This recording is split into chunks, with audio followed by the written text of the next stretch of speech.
driveway really a thing? Apparently.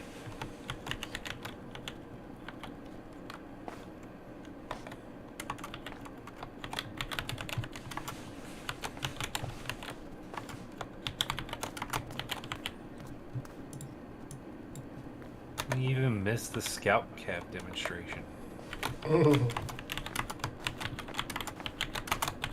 And I mean, really, you're sitting there arguing me, saying about, well, you can have that narrative. What I'm saying is accurate. You said you put in the time off, and they gave you an ultimatum for the request. And then when they came through and said that ultimatum is like due or whatever term you want to use there, you said okay. Yeah, I guess you're right. So I'm not wrong. You just want to think that there's something more going on there or something like that. Okay, I am playing again. You better not be playing, you better be working.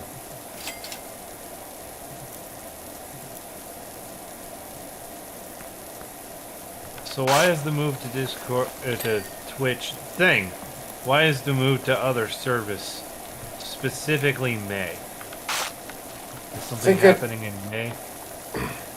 Nothing in particular, just give me time to get Twitch set up again. Because since we pretty much rebranded to YouTube, I have to fix a few things. And to be fair, we did it on your suggestion. Yeah. And now we're on the Twitch again for your suggestion. And I appreciate it.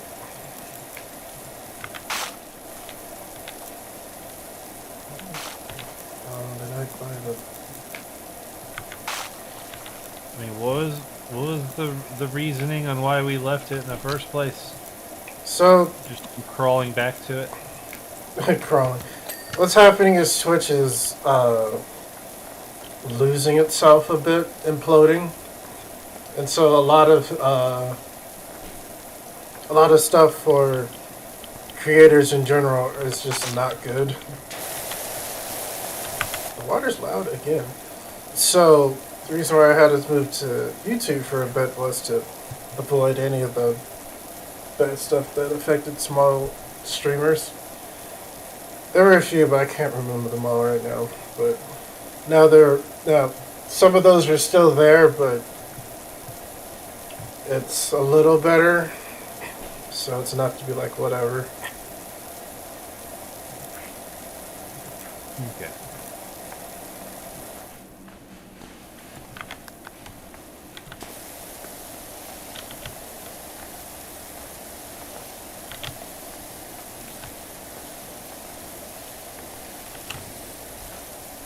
I mean, I would have believed you either way. I mean, it's funny, we started doing this thing that we originally were putting to a Twitch, and I don't think I've ever actually watched a Twitch. I rarely watch Twitch. I'll gladly watch a long live stream of a video from YouTube. They put it there, but not always. Yeah. Because it's usually on my time. That's usually what helps, is trying to find somebody that you want to watch that are doing it at the time that you're willing or capable of watching. Right. Like, trying to get all of that to tie together. Yeah. A lot of the time, the streams I want to catch end up on Thursday, Friday, Saturday evening. So I'm like, oh, well, I'm doing something those 3 days, so...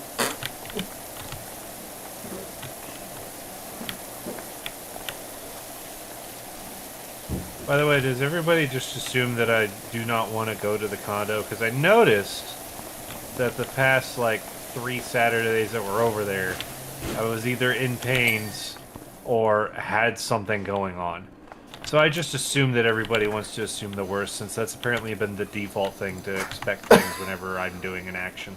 I have not seen the... Well, I have not heard any, uh, any sayings about it yet, so I did make an observation though. It's just like I guess Tom's just busy whenever the condo happens, which is interesting. Yeah, it was but that kind was of. a bit. I just thought it was kind of funny that it happened at that time when I told you that it's like the condo is not comfortable though. Yeah.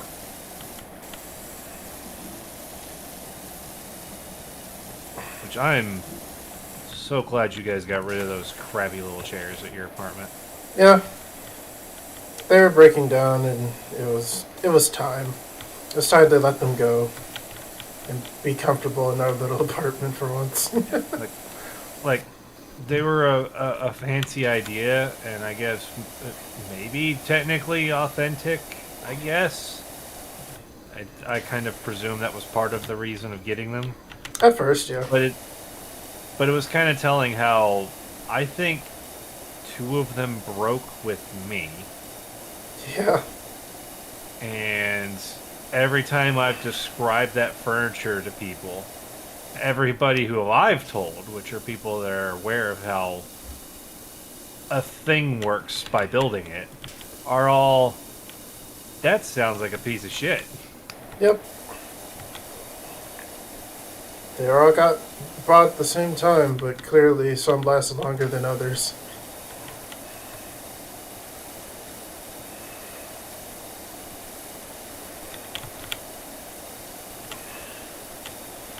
So I'm just, so eventually the decision was just, let's just pull the trigger and get a couch and be happy here. Since we're going to be stuck here just a little longer. Why are you pulling the bullet and not the trigger? I switched to pull the trigger, I swear. Well, the problem was is when you corrected it, it's not like you said, pull the bullet, not the trigger. So then I'm like, where's Leland going with this? English continues to be a second language for me. Jesus Christ. What's your first? I don't know. It can't be your second if you don't have a first. I think everyone's first language is literally broken English.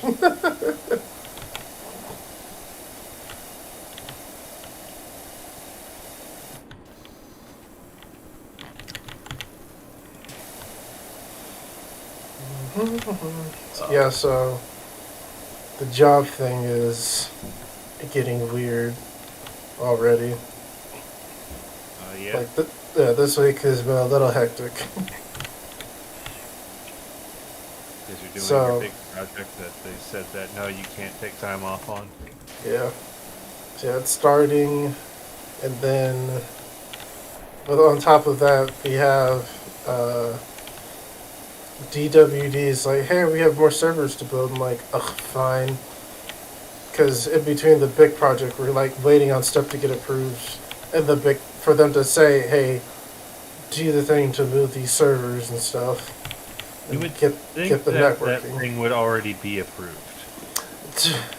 You would think, but the state likes to change its mind for some reason, making shit take Just longer. like the hospitals. Oh. That's the part I can't stand. It's just like nothing is ever final. Ever, ever, ever. At my work, we finally got upset with it, so we're going to start charging people basically a get fucked fee, as it was kind of described to me when they want to make changes. Mm-hmm. It's just like, no, I kind of don't like that, but you decided on this when we started. Why are you changing now?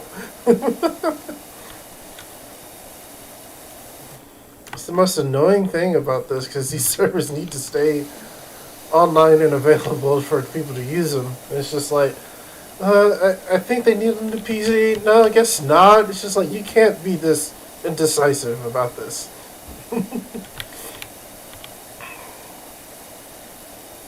So we're currently dealing with that from both NDOT and DWD, especially DWD. My God. Why can I not figure out which public department is the DWD? Department of Workforce.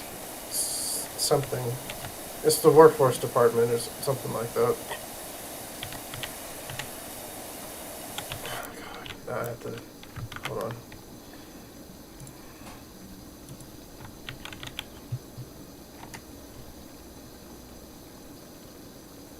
Department of Hope Workforce Development. That was it. Okay.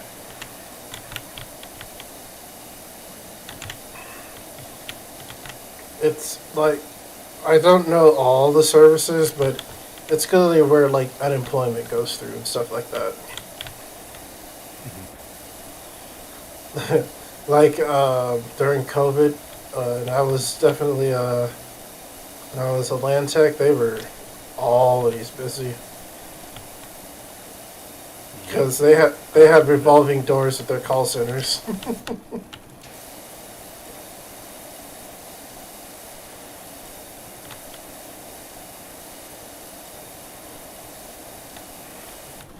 Like for instance, like DCS always has a revolving door with its field workers, but for a while DWD came a close second.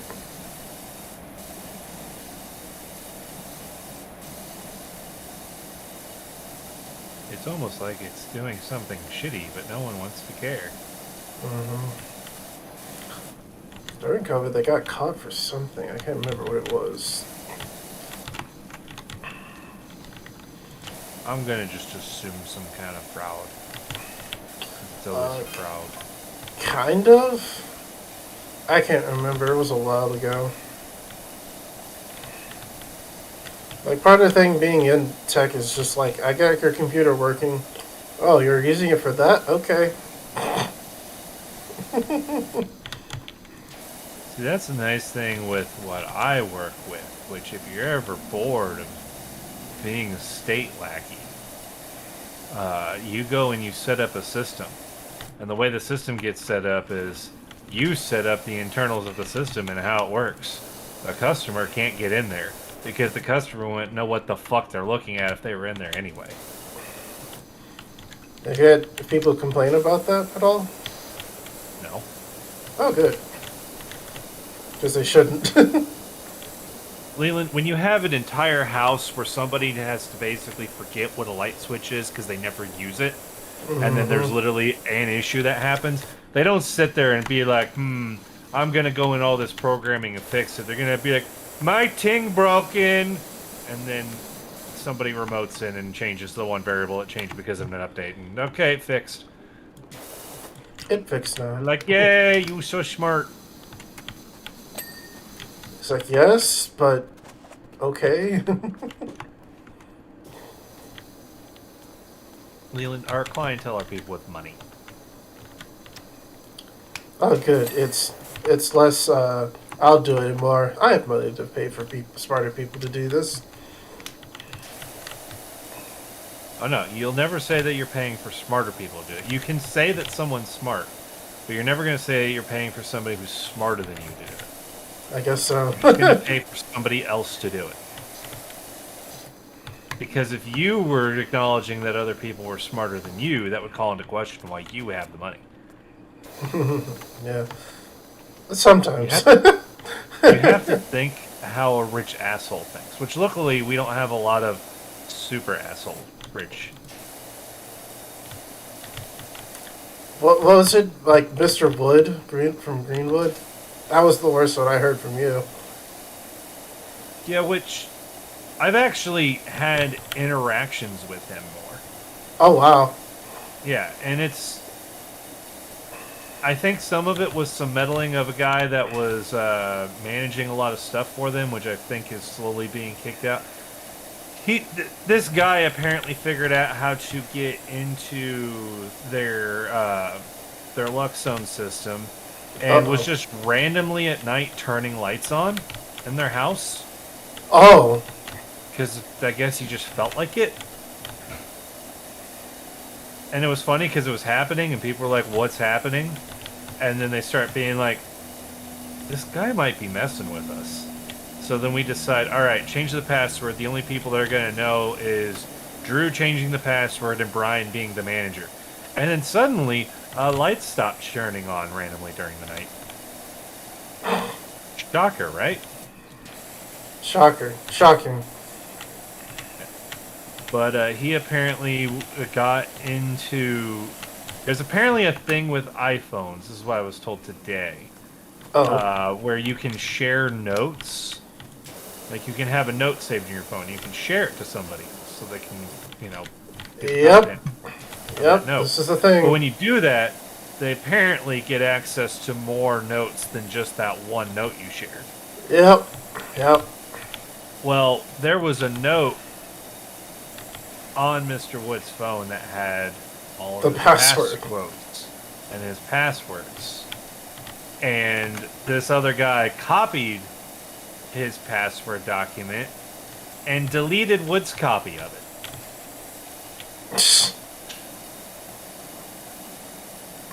He deleted it off of his phone. Oh man. See, you don't need to. That's hacking without being much of a hacker. Yeah. I don't Privacy, know why privacy, the my guy ass, doing this Apple. is- What the fuck?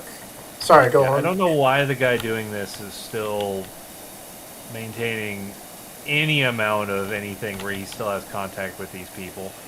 But he does apparently. I don't know what's going on with that. And Yeah, that's. it sounds like hopefully not for too much longer. But the actual thing that I was talking about, how I talked about the problem was that it felt like it was Wood just did not want to deal with anybody who actually worked on anything of his house. Actually talking with him is a pretty chill dude. And we think it's the guy who was doing all the meddling was just basically convincing everybody it was like that. And acting Oh, like that. got it. But all it really is when you get to the evening and all the family's coming home, you know, all the kids are coming home from school, all the parents are coming home from work, they would just rather not have people at the house doing work. It's like, okay, we're here to be done with our day. We want Yeah. to just be done with our day. That's It's like, fair. okay, that's a lot more reasonable. Yes, that's way better. And the nice He thing want our is- house is- back. Yeah, and the nice thing is having talked with them, they have that thing, and that goes for all the contractors working on there. You can get like a little bit of leeway if you're doing outside work, but especially if you're doing inside, it's you wait until the family residents are gone because they have somebody that I don't know what to call his position, but he basically manages all the contractors that are like there, and is kind of a go-between. He almost seems kind of like a groundskeeper. He's often at the house doing a lot of just random miscellaneous work on it. So That's it's not like almost there's a project nobody manager. at the house, Okay. but it's not the people who live there.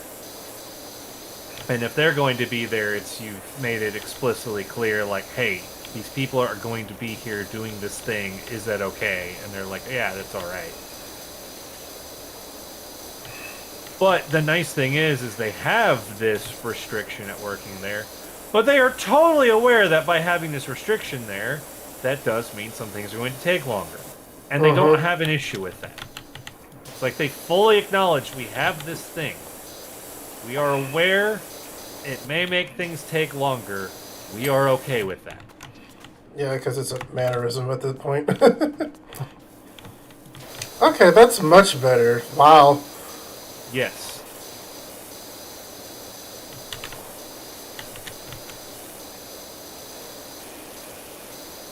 Yeah, I guess other people at the company that have been there and actually like talked with him more are just like, yeah, these pretty cool dude. Like,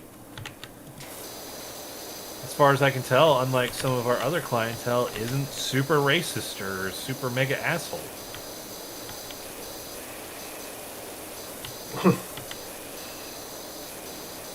Weird when the people with money are actually not always the worst. It breaks the narratives a bit. Yeah. Well, I think the big thing is and because I know there's usually the thing of the wealthy are complete assholes, and I do agree with if somebody's altruistic, they will never be a billionaire. No. It is impossible to be altruistic and be a billionaire. Nope. It is not happening. Or even be somebody that has a good amount of empathy to others and be a billionaire. That's just not a thing. It does not exist. And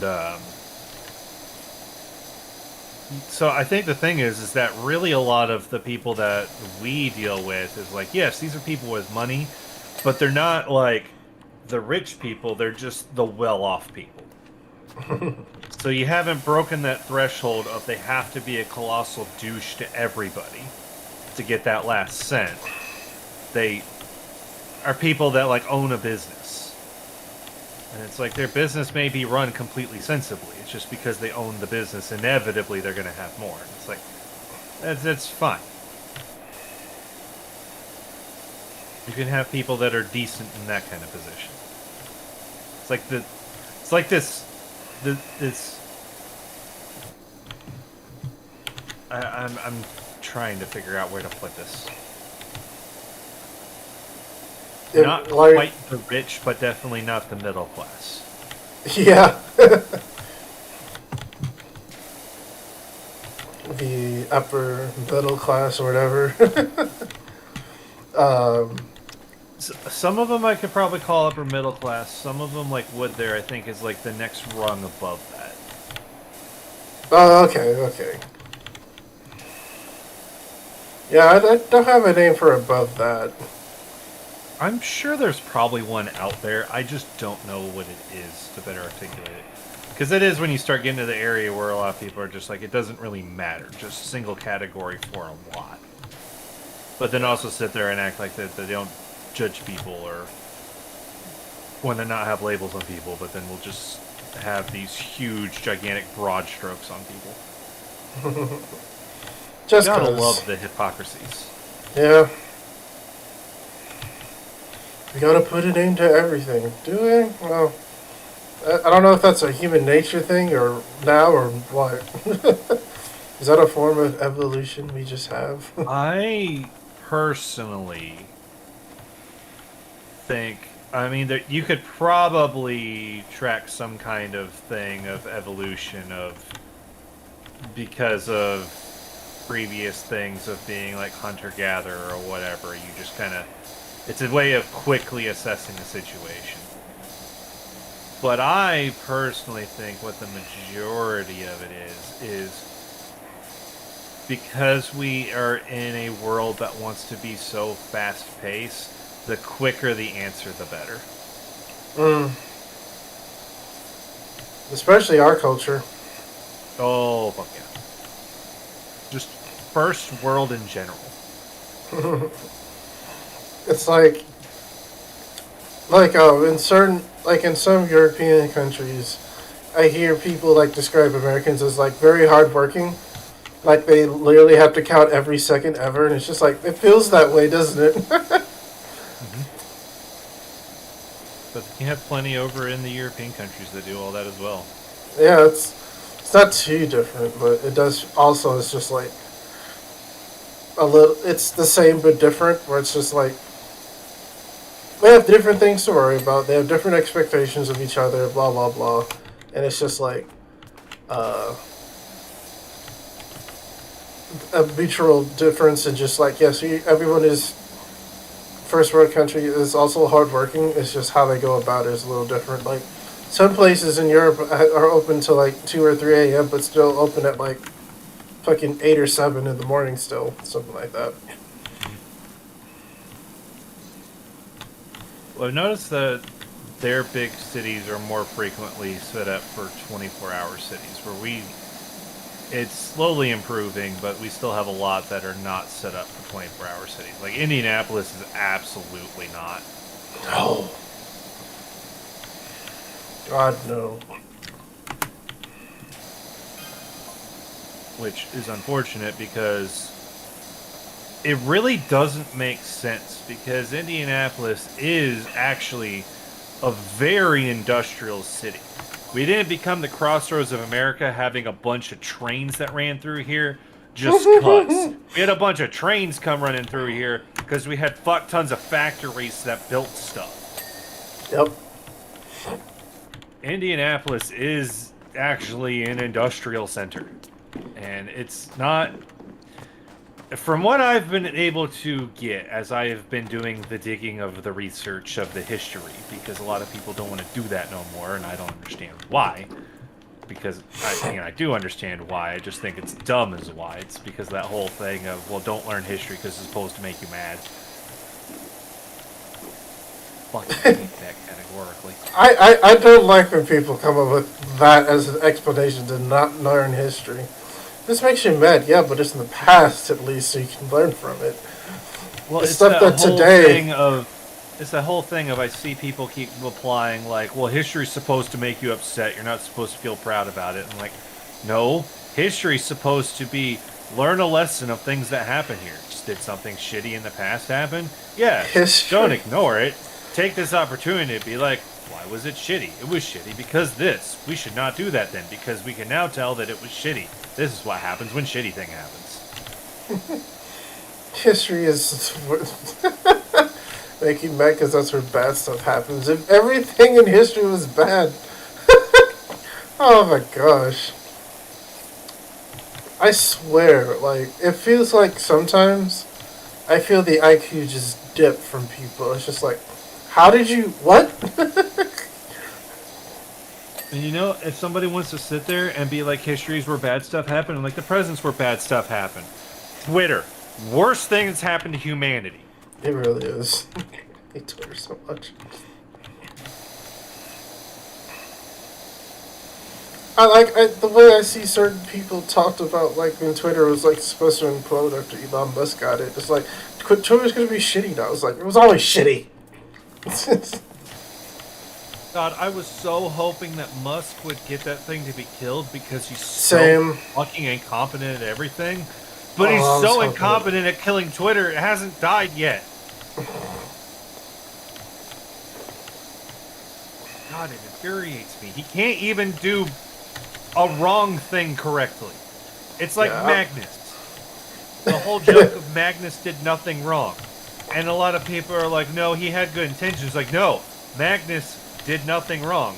The Emperor told him do nothing. And he did doing nothing incorrectly. Yeah.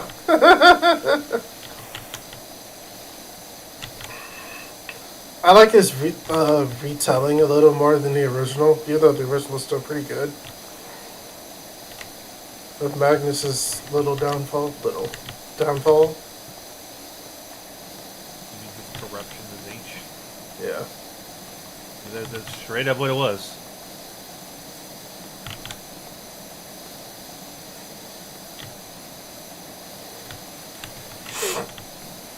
And you can sit there and you can say all this stuff about things of being justified and all that, and it's like, well, yeah, the Emperor is not a good parent. That's well acknowledged. Anybody who wants to try and deny that is an equal amount idiot.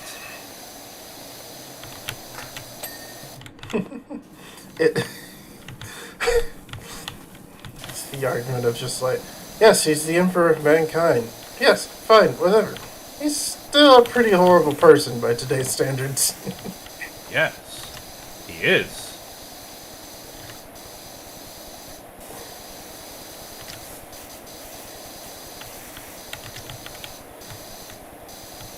Of course, I don't know. I guess we're not allowed to talk about that because it's a thing that's adjacent to fascism because it's kind of what the whole setting's supposed to talk about. So you can't talk about Fascism it anymore. Some people are adjacent. gonna fault this thing exists. And it's like the whole point of it is to point out how stupid that thing is.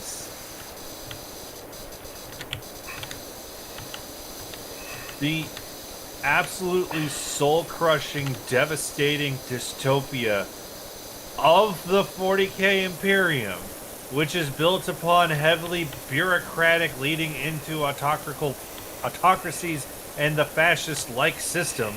The entire purpose of it is supposed to be to point out how bad it is.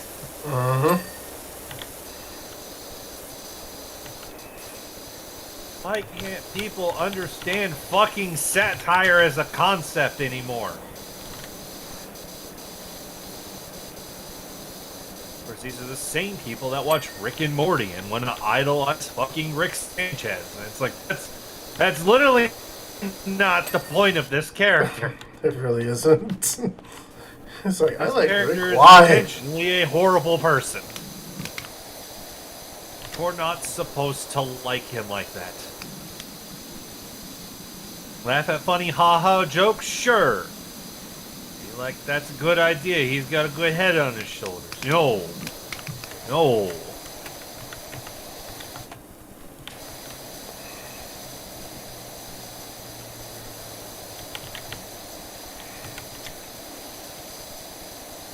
Oh, shit. I just realized something I forgot to do. I'm going to do it right now before I forget about it later. Here. Alpha Strike. You still have a HUD, so that's nice. Copy the link to the messenger. And his head. Blammo. I'll tell you a story. Oh god, you got stories now? I got a I'm the story. one that has to do all the talking. I know. So, on the 18th, I think last Tuesday or Thursday, I can't remember. But last week, I got some more vaccine shots in, since they were giving them at the state capitol building. And I was like, cool, I can just go get those and get the booster and get my flu shot. I was about to ask that. Was it full vaccine or was it just booster? Yes, booster. Okay. Another booster. So, and when I get there, they're like, hey, do you do Hep A too? I was like, haven't had Hep A yet ever, so sure, why not? So, A? yeah, hepatitis A. Oh, hepatitis. Okay. Sorry. I haven't ever heard it called just A. I said Hep A, sorry. Oh, I didn't hear the hep part. Yeah, I don't know if it cut out or I just didn't hear it. Oh, okay. I just heard the A part. I'm like, what is this weird street slang? Yeah, so I got the 3 shots in my arm that day. Hurt for the rest of the day because I had 3 shots in the same arm. And then today, I just get an email saying, your claim has been approved. I'm like, for what? Oh. Right. Apparently those 3 vaccines cost me, but the way they've worded is that it cost the insurance $350. I was like, damn. It's like preventative care. It's just why? Yep. Because even something that's like a vaccine during a pandemic, you can't just give it to people. You still got to give people money. Because everything has to be run as a for-profit business now.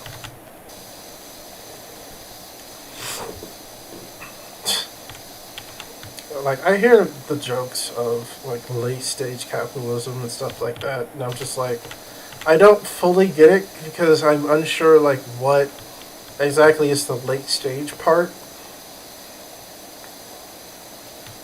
And Yeah, it's I don't just know where the like, cutoff on that is either. yeah, it's a little confusing for me. So, I have to constantly look up, like, the difference between capitalism, socialism, and communism just to make sure I'm keeping it all correct in my head. Oh god, speaking of the communism, I was watching WBPL VODs. Mm-hmm. And I was watching Tex and Det play Contraband Police, which after watching them play it for just 10 minutes, I'm like, man, I wish this had co-op because I would totally want you to play through that with me. So it was a Papers, Please style of game. Yeah. But it's 3D, walk around the environment and all that. And where Papers, Please was, from everything I've seen it, because I've not actually played that game, but everything I've seen about it, including the cosplay that was at Gen Con, that was just fucking hysterical and just a riot every time I saw it. That's awesome. Did you not see that a few years back? Oh, probably not. Shit. It was a guy and a girl. They dressed up like it, and they walked around. The guy carried the booth with him, and they would just camp up next to a door, and they would just play Papers, Please. And the guy would just keep coming up with random ass snares. There's one I saw where somebody walked up, and he immediately had to play a D&D game and slay the Goblin King. He pulled down a GM screen. He had dice and had to made him have to do the rolling, and depending on what the D20 was saying, was what was controlling if he would get to cross into Arstotzka or not. That's an awesome idea. It was fucking glorious. These two were just like, I think they decided a year in advance, we're fucking doing this, and rehearsed that whole fucking year. They were fan-fucking-tastic. Shout out to I understand them. that they probably did that after, like, the Twitch stream cultural excitement of that game waned. Waned. Waned, yeah, that was Waned. the word. Sometimes your brain just gets stuck. Mhm. I understand it waned because in that culture of it, it's like a game is big, it'll be big for exactly 2 weeks and then it'll die. And if you reference it, you're old. And we can't talk to you because you're out of touch. But I ain't give a fucking shit, they did amazing. But anyway, Contraband, please. So, it's in 3D, it's got some jank, but where Papers, Please, from everything I've seen of there, Papers, Please is built on the meme concept Soviet Union for border crossing. And it's all about jokes. Contraband Police feels like it was made by somebody who lived through the Soviet bloc and made a game of border crossing in the Soviet bloc. Oh, that's impressive. So you get to see all the fun experiences of an actual Soviet communist-like society, which is horrible. And it's just always funny when I stop and think about people who are like, yeah, I think I'd call myself a communist. And things I know of how the main communist society that has existed in our world, the Soviet Union, things of how I know how they ran their system and how everything played out and how not good it was. And then watching those kinds of things where it's like, yes, this is confirming that it's not good. And then listening to people that are playing it that are basically Cold War historians also confirming all of the shit that's not good. And it's just like, why would anybody say they're communist? Because the only communist example we have, everything was shit. Everything was so fucking shit. Yeah. Like, Def apparently owns some Soviet-era, Soviet-built trucks. You have to have leather on your legs because the transmission block will melt your skin. Jesus.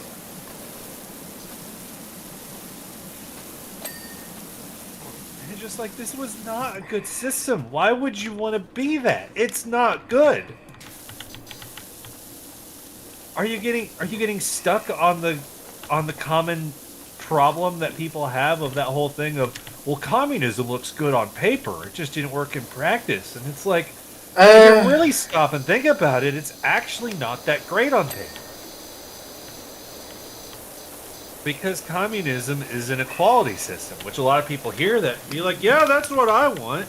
The problem with an equality system is you have to find a sustainable baseline that everybody will be equal at. It's a lot easier for everybody to be equal at a really, really terrible level than it is for everybody to be equal at a pretty decent level. And that's why Star Trek is a fiction.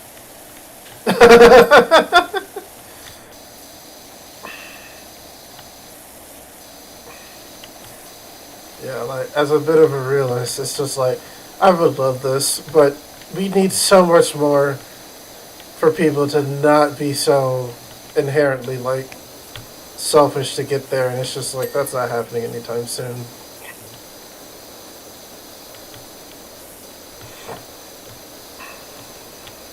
Well, the problem is to try and get people to be into the Star Trek system there are many, many, many, many, many, many things that have to change. And a lot of people underestimate just how many things would be different. And for a lot of people, the system that has there is probably good, but it's the people that want tangible growth. The Star Trek system isn't that great for. Tangible growth, yeah. Because the only place you can get that in is Starfleet. And it's like, well, if you don't want to be doing something where you may very well get shot by some alien species that you don't even know where they live, you basically just, you start off, you have this one position, that's it, because it's like, who the fuck cares? But for the people in their life that are like, and it's totally fine to be this, or like if you're going up in the ranks of the company that you work for, and you get that one position that's like kind of in the middle, and you're like, I want to stay here. I don't want to do anything different. A Star Trek like system is great because you can basically just jump into that level. A Star Trek system doesn't give a shit, and you can just be there, and it's like, are you living a life you're okay with? And you're like, yeah. And it's like, cool. That's what we want. Yeah.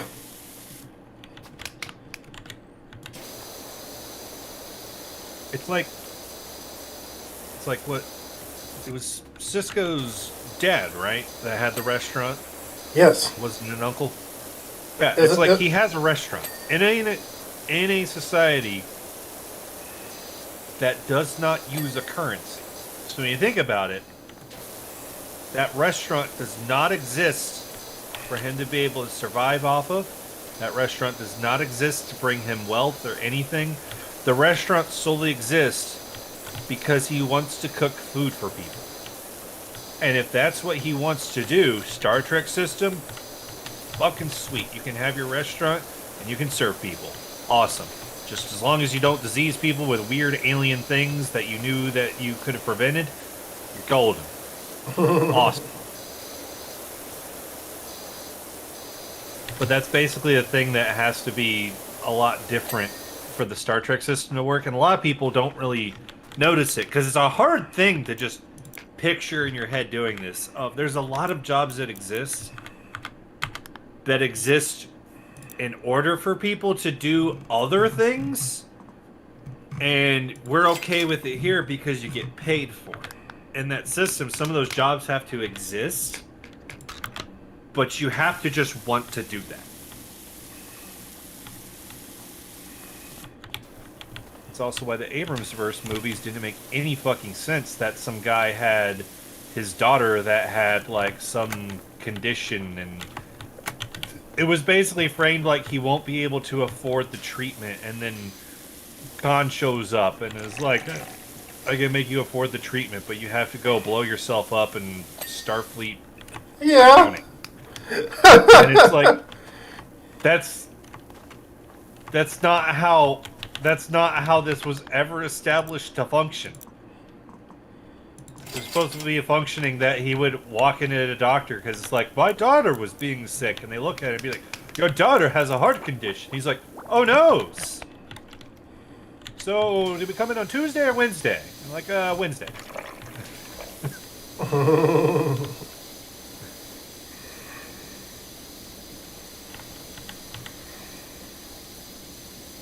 Now, I know some people made the argument, it's like, well, it's because it was a thing that they couldn't treat, but they could fix with the Khan super blood, and that's why it worked. And it's like, okay, first off, how the fuck could you possibly trust somebody saying that at that point, where it's like, our miracle technology cannot fix this person. We can do entire spine and brain transplants, but we can't fix this one condition. Some guy comes up and says, I got magic blood that fixed that, but you need to blow yourself up to get magic blood to fix that. You're not going to be like, oh, okay, I'm out of options. You're going to be like, doubt. No. X square, whatever system you're on, doubt. So it's like, it was really hard to frame that it's like, no, it was a thing that was incurable, but he was able to cure it. And it's like, but that's not how your shots are framed. Your shots are framed as, how am I going to be able to get this treatment that's aware of, but I just need to get it to you. And he's like, I'll give it to her. in a system that doesn't have money, where it'd be, I have a medical problem, be like, I'll see you Wednesday at 6, and we'll get that fixed. Let me get out my medical tricorder and hypo spray. The hypo spray can't fix everything; it just does a lot of things. And then when you're on Voyager, the hypo spray is used for everything. Yeah, we've noticed. It's Hollow Doctor's go-to method, and it's great because he even does it in that episode when he starts daydreaming. Oh yeah, okay. He is aware the hypo spray is his main item. Hypo spray, Hollow Doctor's plan A through probably, I'm gonna say, T. Speaking of Voyager, we saw the Tuvix episode. Oh, you got the Tuvix? Yeah. How Janeway murders Tuvix for no reason? No real reason other than I've made the decision, and it's just like, did you? Well, yes, Janeway did make the decision. We can agree with that. Janeway made the decision. It was a decision that doesn't make sense. Yeah, I think that's ultimately what I'm like stuck on. It's just like, I understand, I just don't agree. So I'm confused.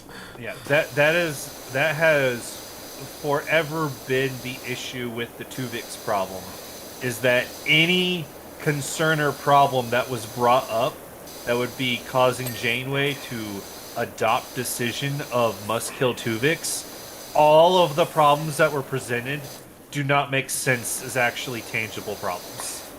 Nope, not really or at all. It was just like, this works. The only thing is, the people who actually cared for those individuals were uncomfortable, which was Kes. Now, I understand not wanting Kes to be upset. She's adorable. But I was just like, oh, God. You have no reason to, like, to go through with this completely or at all. So, ultimately, I think I was just like, I disagree. I mean, I don't know if you've realized yet, but Janeway is kind of a bloodthirsty captain. Oh, we're starting to see it. Yeah.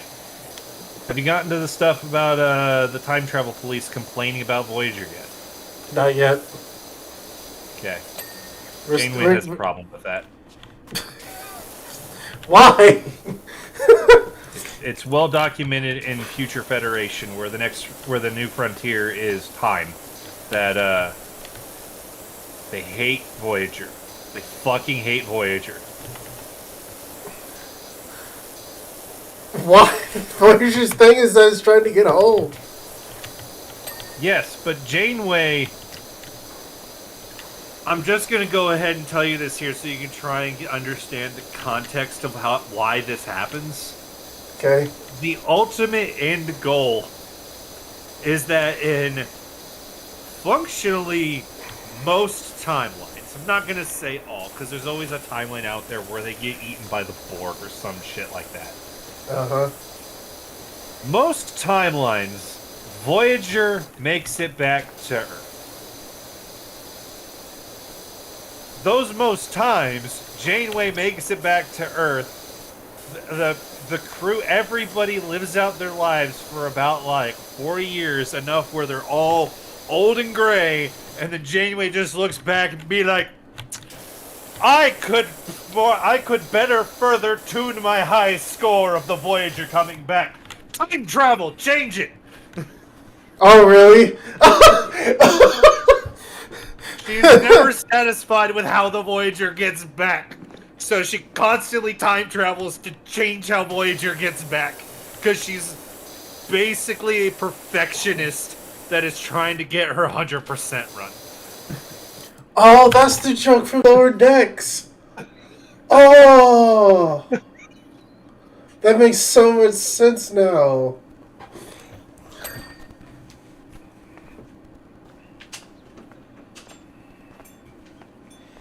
That makes so much sense. There's a scene in Lower Decks. I don't know if you've seen it. But it's the scene where Boimler is doing the test over and over to get as high a score possible. Yes. Oh my god. Yes. That is how Janeway approaches Voyager getting back.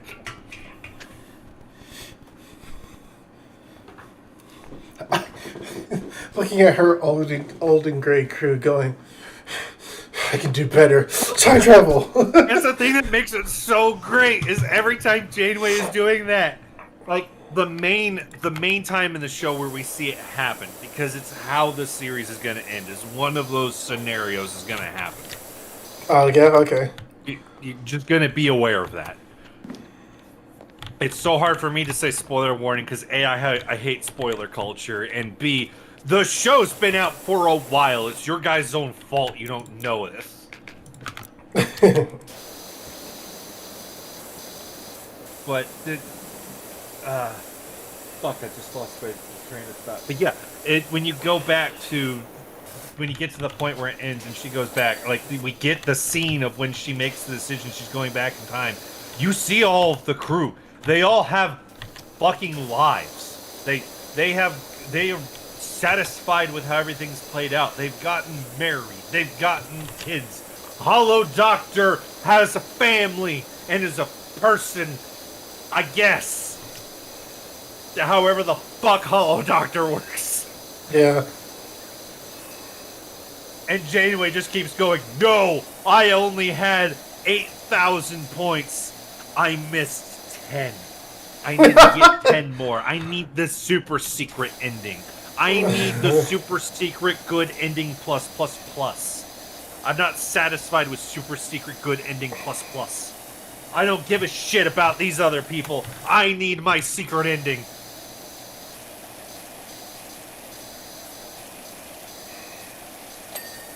Is it? Well, I'll see it for myself because we're almost done with season 2. Like, we haven't seen scene 5 or 7 yet, is how early we still are. I always forget she actually comes kind of late. Mm-hmm. Have you found the Ferengi from Next Gen yet? This is No. the problem when we watch all those series. I don't know what season things happen in.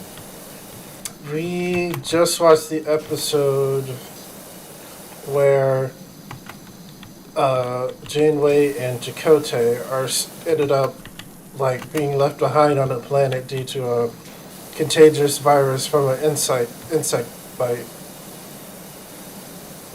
And so, leaving Tuvok in charge, they stay on the planet and kind of have a mini clearly introducing romantic tension between the two for the episode thing. Oh, I'll tell you right now, every time any romantic tension gets involved with Janeway, it's for that episode. It's what? It's for that episode. None of these last. None of them last beyond an episode. Oh, really? Yeah, the only time it will ever be acknowledged or be something that sits there is she has a better respect for that person. That's usually what happens, yeah. Yeah, because fuck, there's an episode where she and Tom get turned into lizards and they fuck and make lizard babies, but then they go back to people and never speak of it again. I'm so, what's the word? Confused on that episode, because it's just like, part of it's like, I know Marcus is also like trolling me into like, clearly that's what happens, right? I'm like, is it? What, the lizard episode? Yeah. No, they absolutely make lizard babies. 100%. 100% make lizard babies. There's no interpretation around it. They 100% make lizard babies. And so that part I'm not disputing, because I'm like, that happened, and they just left them there, and I'm like, okay. Yep. Voyager's fucking weird. It's very You haven't weird. gotten to Voyager's The Holodeck is Real episode yet, have you? Did you start an episode and were confused thinking you had the wrong show because it seemed like it was talking about French partisans in 1940? Yes, okay, yeah. Okay. Yeah, that's another one where you have that whole issue of the holodeck. You hate the holodeck, don't you? I do not hate the concept of a holodeck. I think Mike hates the concept of holodeck more than I do. There's a lot of times holodecks get used, and there's a lot of problems that don't make sense. Like when they lose people in the holodeck on next gen. Yeah, that doesn't make sense to me. That is a 10 foot by 10 foot by 10 foot cubed room. They lose people and cannot find them. And it's like, how does that physically work? Or Quarks holodeck. Quarks. How do they play an entire game of baseball?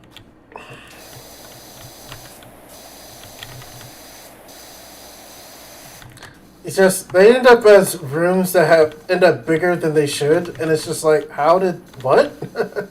Like when you are the one person, you have gone into the holodeck thine self, and then you are in a space that is larger than the 10 foot by 10 foot by 10 foot cubed room. That we're okay with. We can make sense about that, how you are doing that. We can make sense how you can load up a holodeck program in that room of you running a marathon. We can make sense of that. We do not understand how people can separate and make a greater distance from each other. That's where it's a problem. And then the problem with holodeck with Voyager is how they're always worried about, oh, we have limited resources and power. Still gonna go fuck around on the holodeck, though.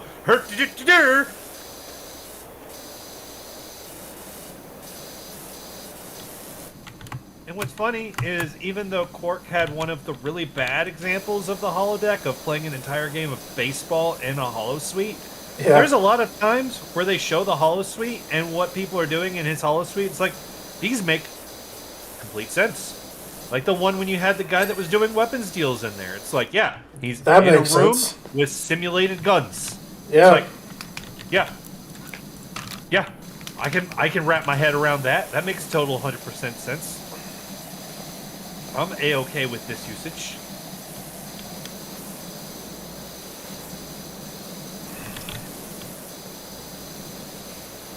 Like, clearly there are times when it's just like, the holodeck is just like intended purpose of, oh, these small little things you can use for like little experiments and like test things out, and like the gun dealing episode was a good example of like, oh yeah, that makes perfect sense because you can just do that. But it's just like, oh, I'm going to like make a baseball game, make 21 Baker Street and stuff like that. It's just like, these are all bigger than the holodeck. Now, like the 21 Baker Street, like when that first, did you make me stand up? Did I?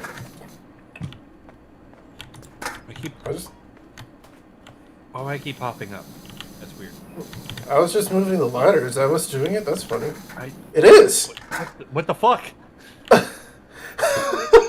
You don't like when, you don't like when I take the ladder, apparently. You just grabbed the ladder, I'm like, oh! Anyway, go on. Like, when they first did Baker Street, it was Data and Geordi go in there. Sherlock Watson near each other the entire time. Fine with it. Total okay with it. Perfectly fine. Totally reasonable. Completely understand. Don't think there's anything wrong with that whatsoever. Somebody gets stolen and goes to the other side of London from the rest of the group, and it's like, how? How? How? Physically, how?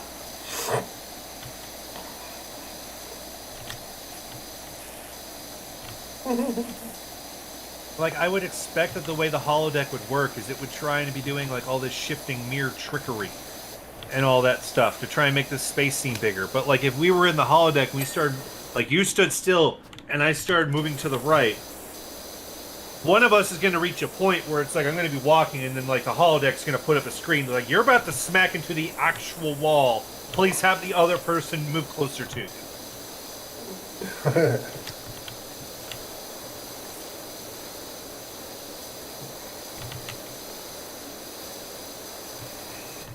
And like I said, as a concept, I don't hate the holodeck. I mean, the holodeck is where we got that whole great line from Worf saying, "But Captain, I am not a merry man." If we didn't have the holodeck, we wouldn't have gotten that. That's why, as a concept, I don't dislike holodeck. And fuck, I was even fine when they did Barclay's whole thing about having a holodeck addiction, because it's like, that would 100% be a thing. That's absolutely true. If video games are an addiction. Like that, that would be a thing. I'm honestly shocked that we haven't started having people with the VR addictions.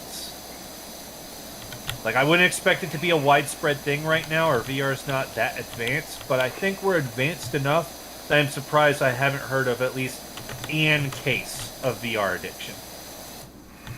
Especially since the fucking sex modders have entire VR sex games. Yeah. Where you can have sex with your fucking anime 12-year-old because just...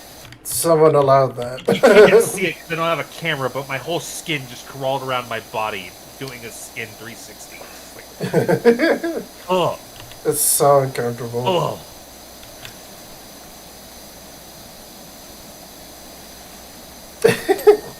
The moment lollies end up on screen on like anything I'm watching now, it's just like, and I'm out.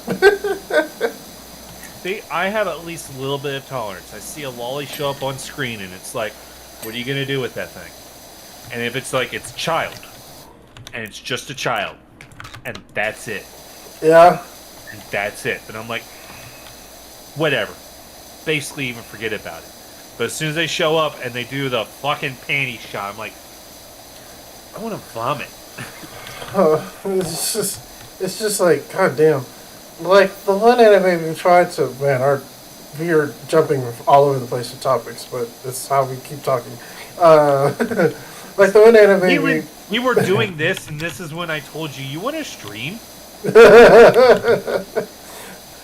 Oh, yeah. Our thing. Our signature. It really is. It just keeps going.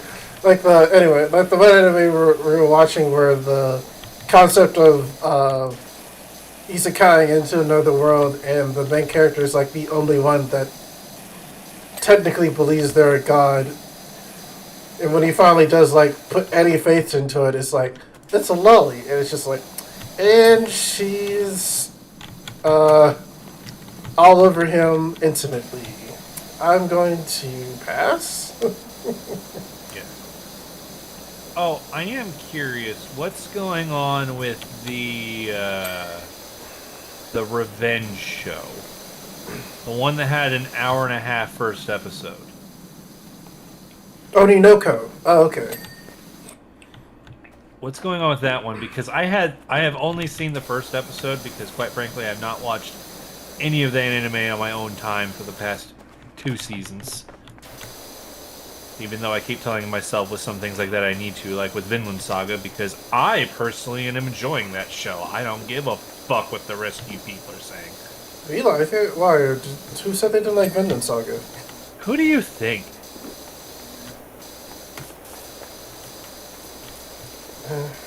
Well, okay, that's his own problem because he can't be happy, but still. Yeah. That's a different problem. Look, I ended up enjoying Vinland Saga way more when I ended up going on that little... Because that night, I went on the deep dive of, I was basically, you know what, I am curious, because I know King Canute was a real person. How closely aligned is the anime to what's going on there? Read through the history, saw things that were lining up with events that were going to happen in here that don't have that much, like, of any information about them. And be like, okay, they're doing the Assassin's Creed 1 thing, but so far Assassin's Creed went off the fucking deep end, which it did very quickly. Yeah. Yeah, and I'm like, okay, I'm cool with that, and then looked ahead at what the plot was so I could match up history things. It's like, I'm more into the show that I was already into now. Oh yeah, If a show I really like is like on our anime night list, man, I watch it ahead of time just cause. Got Gutter and 5 wolf wooden trims. Wolf Hold up. Sorry, my interference seeping out. Let me fix that. There we go. Are you ashamed of it? No. Okay. Just don't quite understand why you were apologizing. It was unexpected. But no, so to go back, what originally got us down that tangent. Mm-hmm. So I asked about the Revenge show because I had a hot take with that show. I don't know if you ever looked over. I probably actually looked at the screen for, if I'm being generous, maybe about 5 minutes of that hour and a half episode. And I remember specifically hearing you guys say, well, I understand why it had to be an hour and a half. They had a lot to unpack there. So I wanted to run by you. In my 5 minutes collective of seeing the screen, what I believe the entire 1.5 hour episode was. Okay. Because I'm not gonna say the show wasted its time with its hour and a half. I just don't think it actually needed the hour and a half.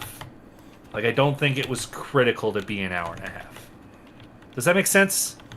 Yeah, that's fine. Okay. I understand. Here I go. Episode 1 plot of Revenge Show is going to keep calling it. Because I'm as bad with the Japanese names as Marcus is. And sometimes it's his fault.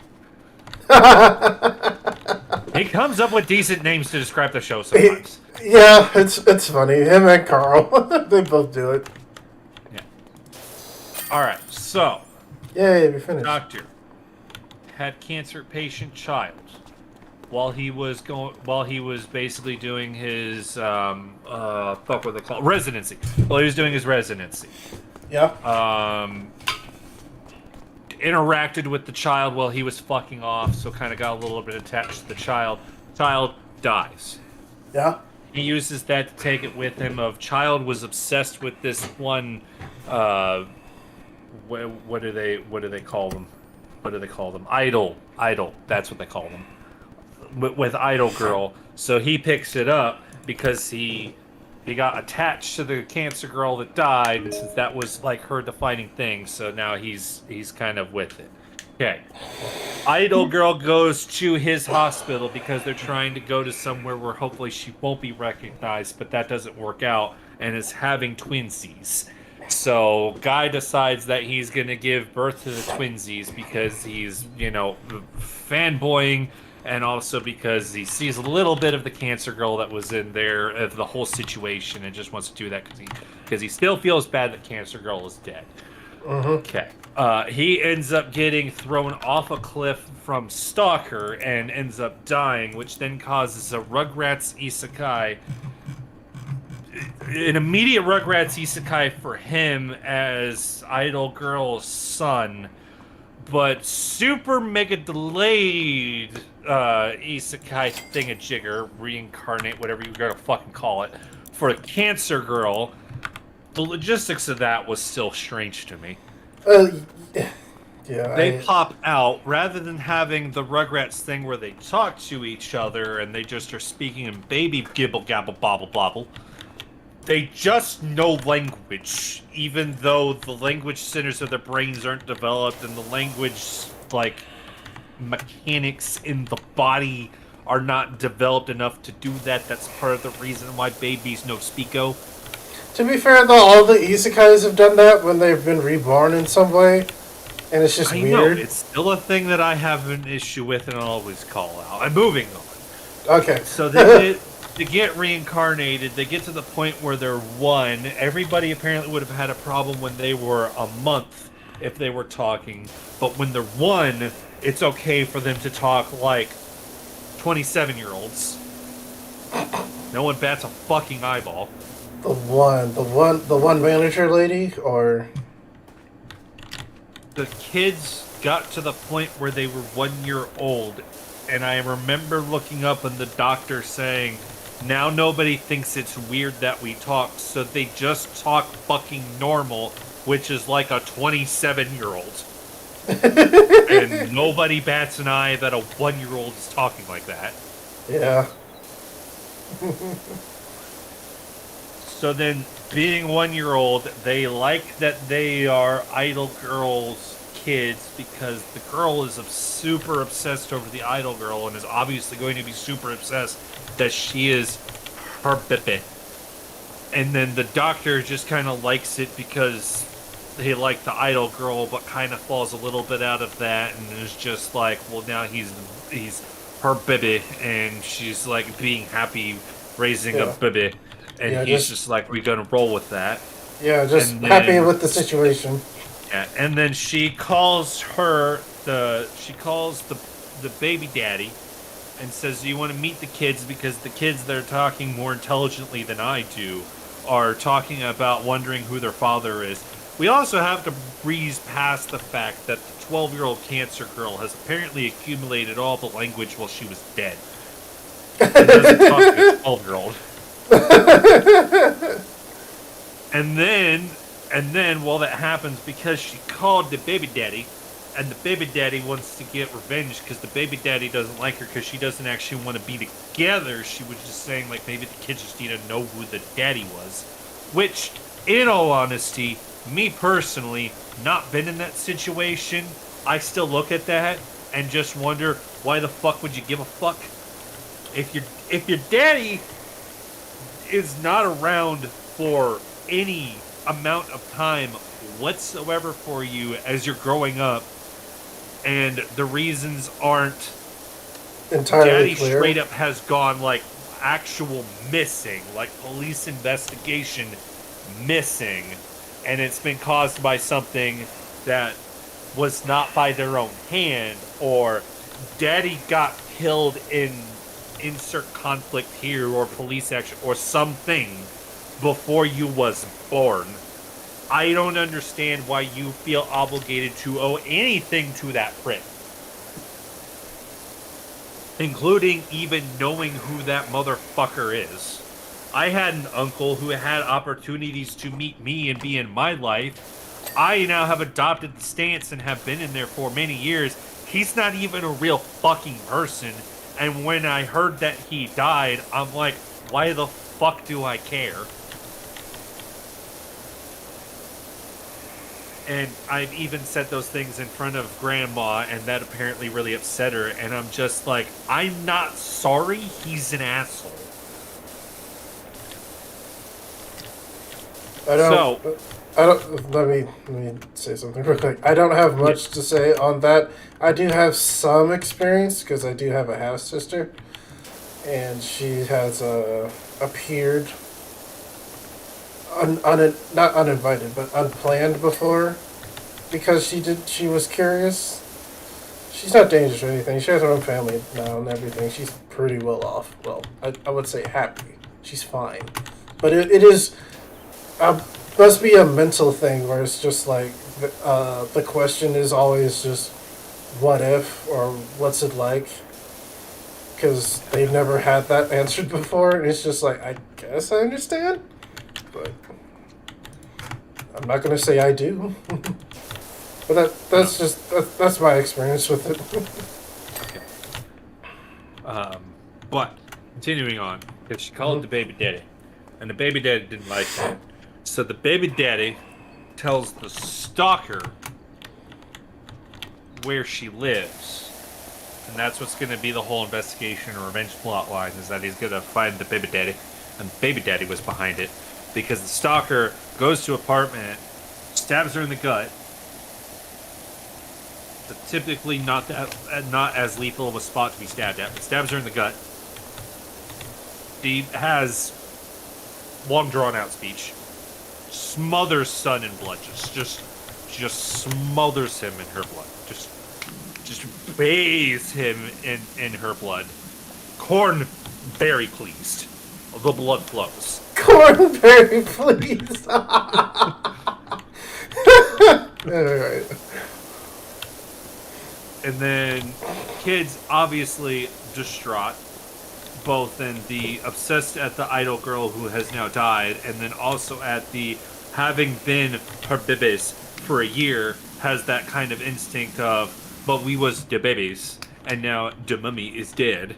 So that's, it's kind of like double traumatic experience. They still keep it under wraps that the babies even exist, which I mean she's like dead. That's the time to reveal that.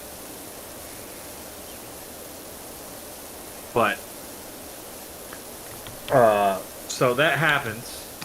The stalker runs off because he's like, I did a murder. He's a fucking crazy person. Runs off to, I don't know if he runs off to his shit apartment or if he runs off to just some random place. They didn't say. Kills himself. Yeah, that's all that's important with that. And then because he killed himself, it makes it obvious that the revenge plot line is finding Baby Daddy, who gave the secrets to the stalker. And that's the hour and a half.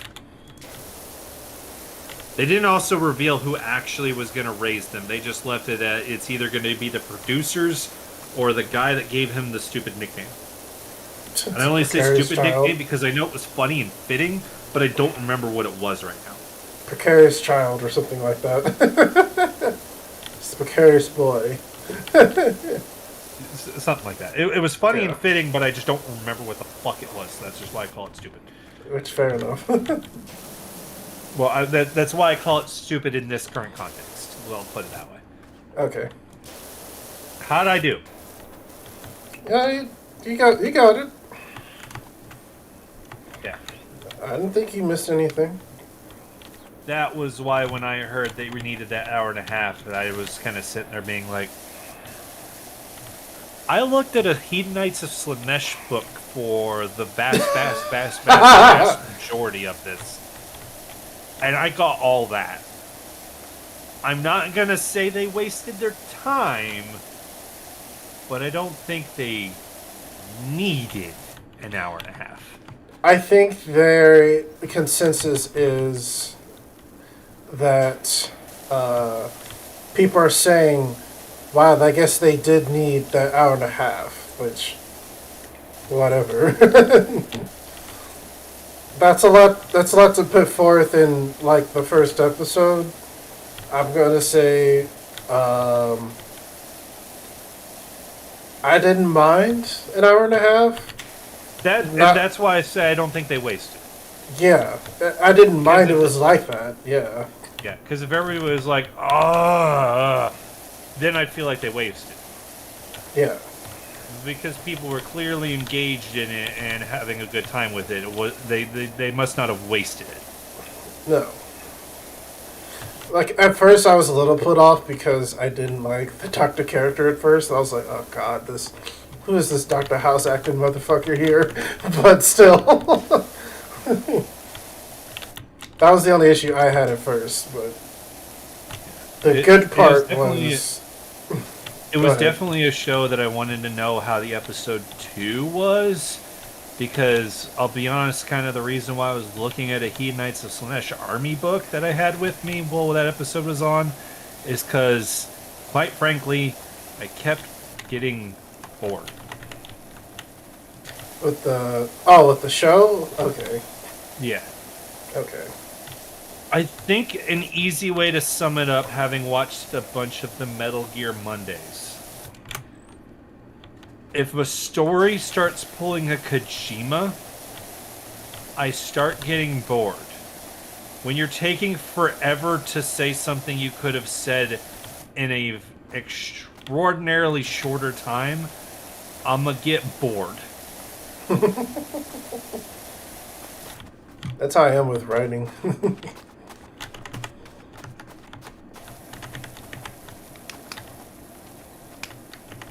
Which that is absolutely how a Kojima plotline works. Oh yeah, I have not. I played one Metal Gear game, so and I have not played this weird game yet. With the walking sim. Yeah, Death Stranding. I have not played that yet, and apparently there's a second one coming out. But I was like, if Kojima, Marcus warned me that I was like, yeah, there's 2-hour cutscenes in there. I'm like, motherfucker, this guy. He wants to be a director, and he got into the perfect thing of he's in his environment where everybody put him up on a pedestal, so no one tells him no.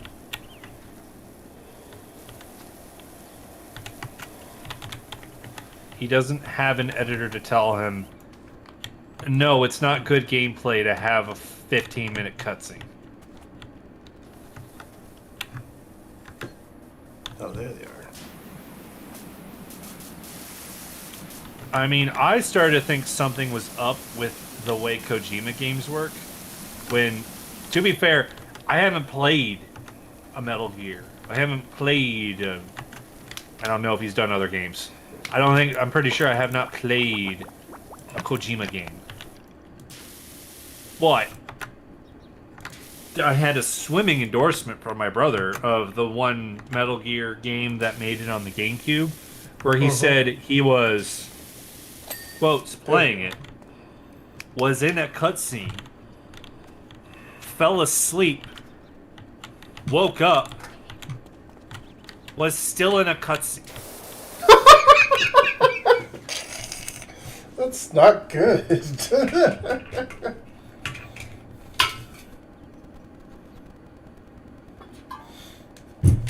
I've watched the Metal Gear Mondays. Like, some of these episodes, it's Tex and Deputy are sitting there just talking while this miniature movie that's saying fucking nothing is just happening on the screen for 20 minutes.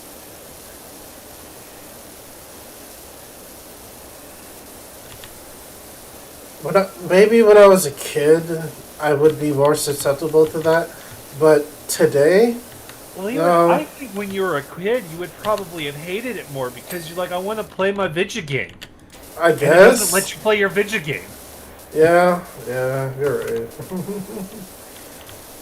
It does come off as just like, why are you making me watch a movie when I can just watch a movie? Like, why didn't you just go make a fucking movie? Again, the only one I ever played was Metal Gear Solid 5, the last one. Sorry. No, I'm not going to give that game's existence. The last one. Oh, Survive? Yeah. The only reason you should give it acknowledgement of his existence is to point out how shit Konami is. I don't like Kojima, and I'll even say that.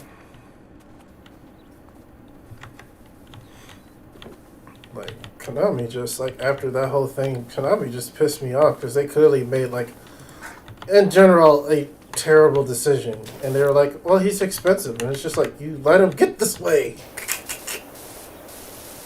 You have no one else to blame other than yourselves.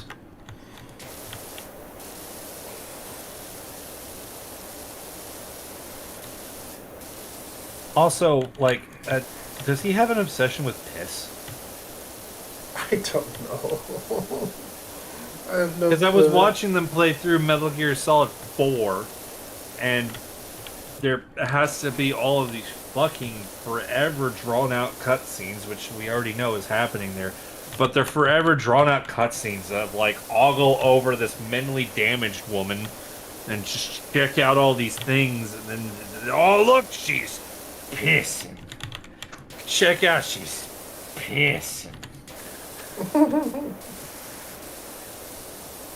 She's in that skin-tight suit. She's going piss in it. Look at it. I'm a genius.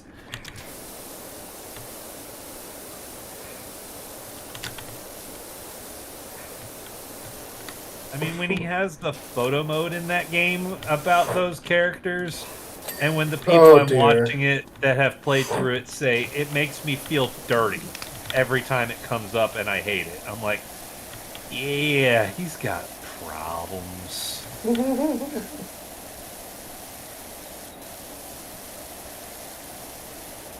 It's like, did Kojima have a bad experience with a woman and this is how he's getting even? Or is it just he had a bad experience and this is how he figures all women must be?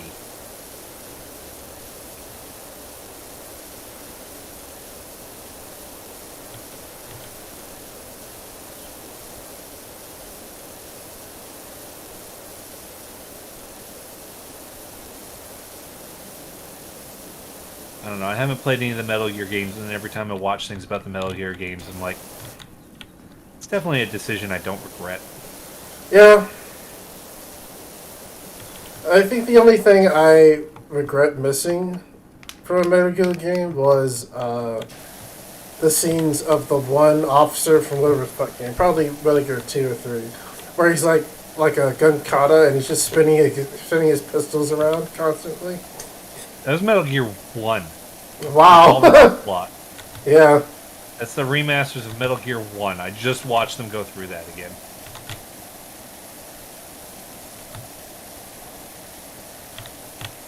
I was like, wow, what a way to spend time on this. So I understand it is a skill, but wow.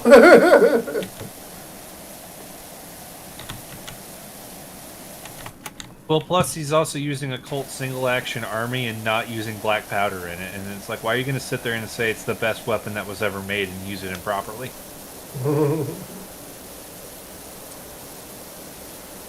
There it is. I knew if I brought up another gun thing, I'd be finding an accuracy. Well, I learned by watching this, Kojima's military consultant that he had for the Metal Gear games, I've learned what that guy's history was. Non-existent? Tokyo SWAT. Oh. So non-existent?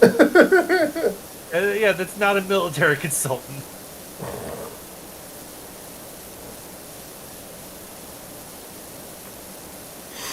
That's the thing with consultants. You consult them to see if this makes sense, and they'll probably just say yes or no, and you go, okay, I'll use it anyway.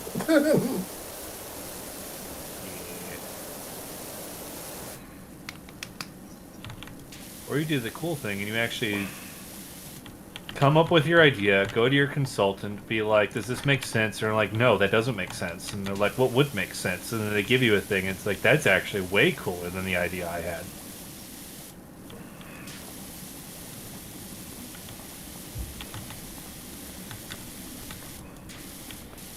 My favorite is when they put like a real story in a movie. And, excuse me. Where they put Isn't like it a real. fucking weird? Yeah. Like, I was watching a history movie buff channel, and the guy's like, was watching Midway. And there were criticism of the movie where the fighter, a pilot jumps in a landed plane and uses the gun on the back to shoot down a Zero, or a kamikaze from blowing up the carrier at the time.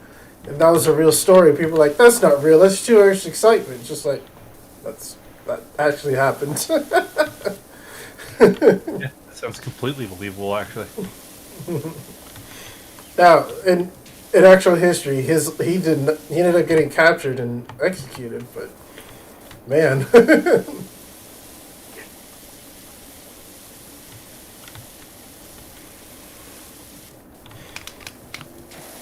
He had the highlight of his life there, and I think that was the carrier the Admiral was on. He's like, who's the guy that did that? And walked down and met him personally.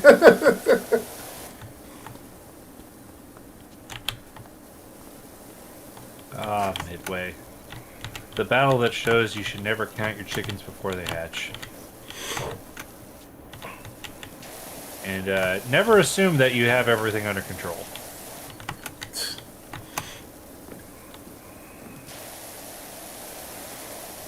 Oh, I have a question then. So in Midway, well, not the movie, but the battle in general, the Nagumo dilemma, that ends up being a poised question. Is that the one where it's does he have bombs or torpedoes ready Yeah, and has all the munitions on the deck? yeah. What about it? So, I think the consensus is everyone would choose. I think from what I've heard, everyone says they would choose. I can't remember. I'm going to get it wrong. But I think from the decision and the time to make, everyone said they would choose bombs, right? To hit the field again.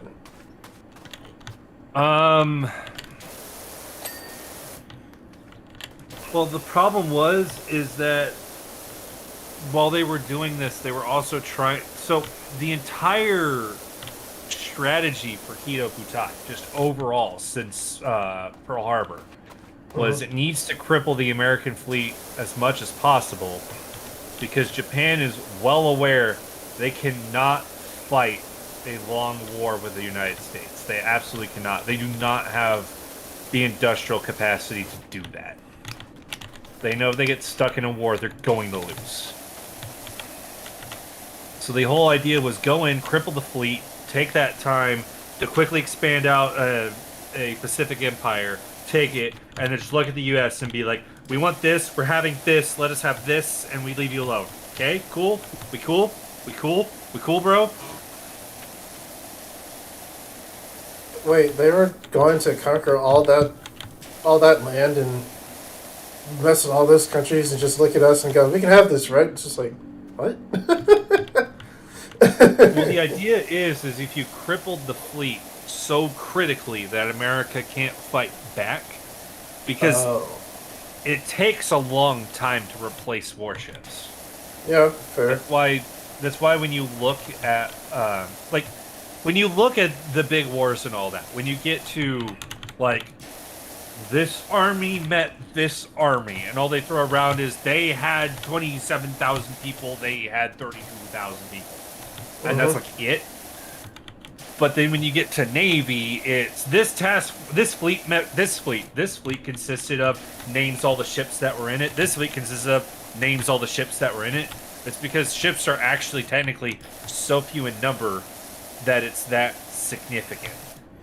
Few in number, and you can record what happens on every ship, so yeah. Yeah, like a very large engagement that has crippling losses, like in the Mediterranean, is when like 7 British ships fought 8 Italian ships, and that's like a huge fucking naval battle.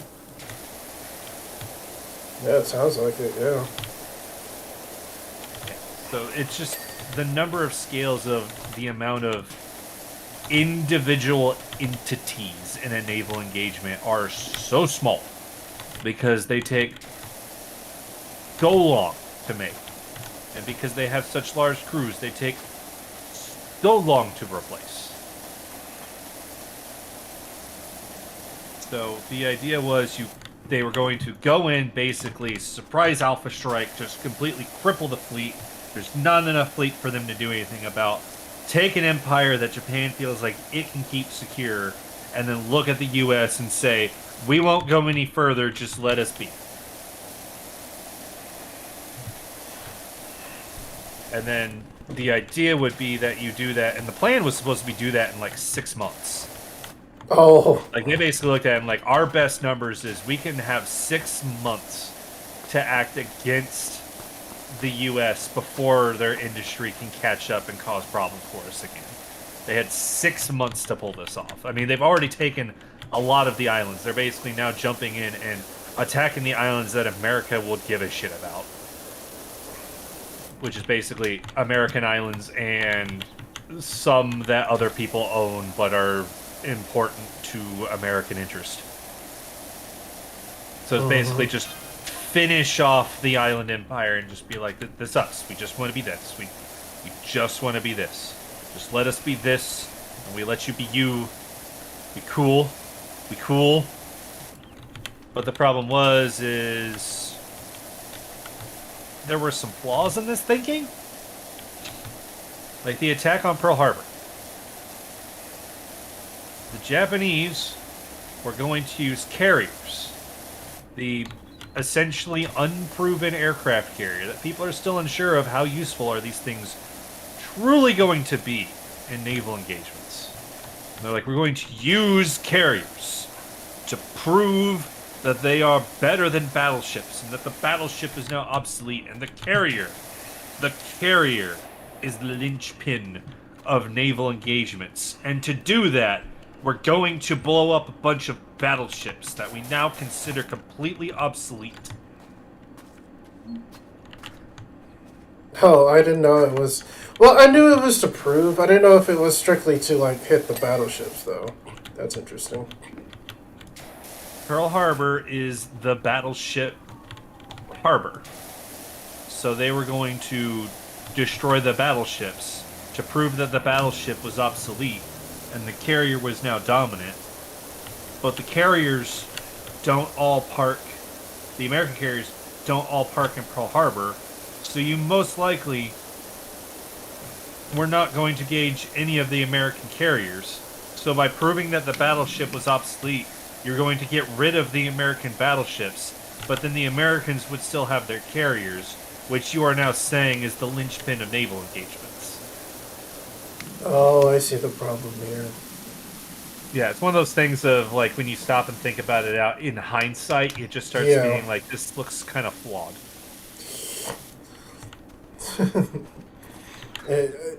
I was following along and I was like, oh, I get it. Yeah. I understand the thinking, and then I went, yep, this doesn't sound right. So when it starts getting around to Midway, it's like, okay, the American battleships are crippled. We need to make the carriers go away. If we are going to have any hope of doing anything to the American fleet, the carriers need to go away. So that's where the decision came up, is carriers were found. The Battle of Midway, it probably makes more sense to attack the land airfield. The overall full strategic decision of the entire Pacific Theater is make the carriers go away.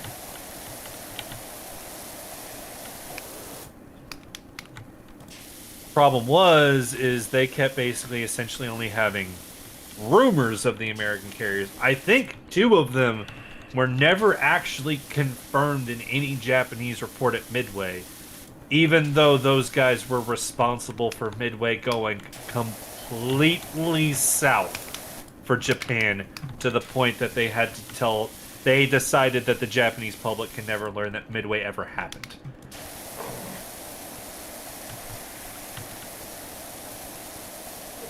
Because Midway is where the Japanese plan was so utterly cripple the American Navy that they can't fight against you. The Japanese fleet got so utterly crippled that it basically couldn't fight back.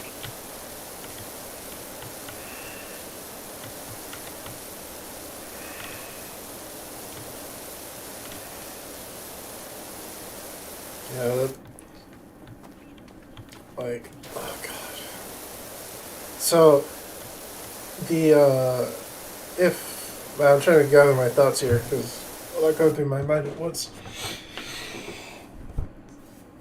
So, if the plan was, like, this is, like, the time, like, right when radar and stuff was just invented, so...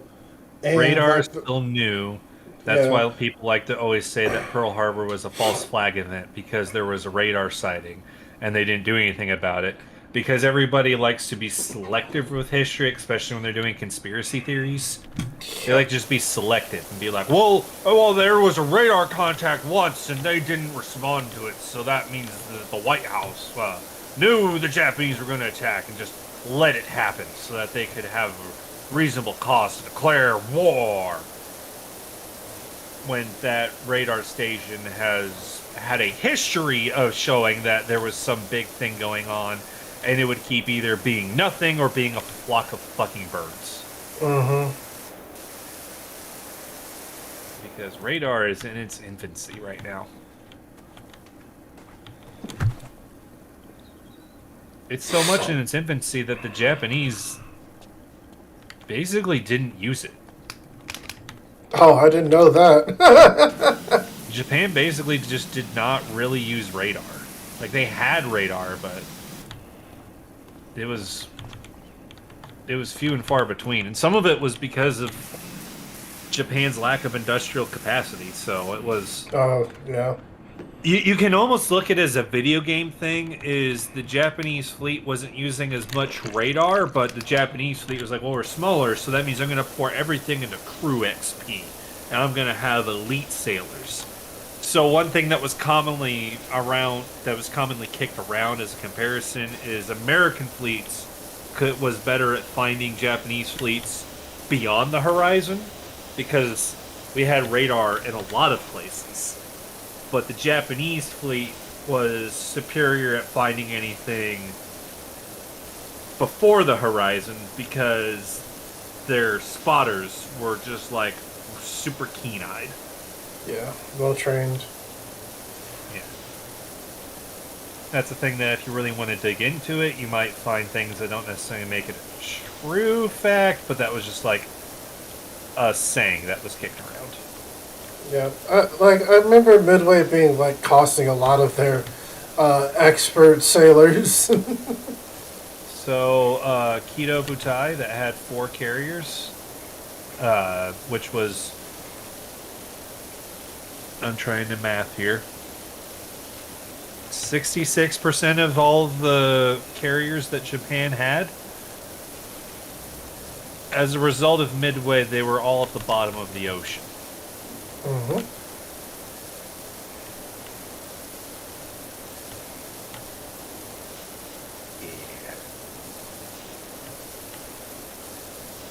Yeah, it was so bad that they basically looked at Yamamoto, said, we basically can't trust you. We would want to fire you, potentially maybe do an execute at you, because, you know, Imperial Japan. Mm-hmm. But then decided, well, we can't do that because we want everybody to be convinced this never happened. And if we take you out of command, everybody's going to be like, why is he out of command? I thought he was doing super cool.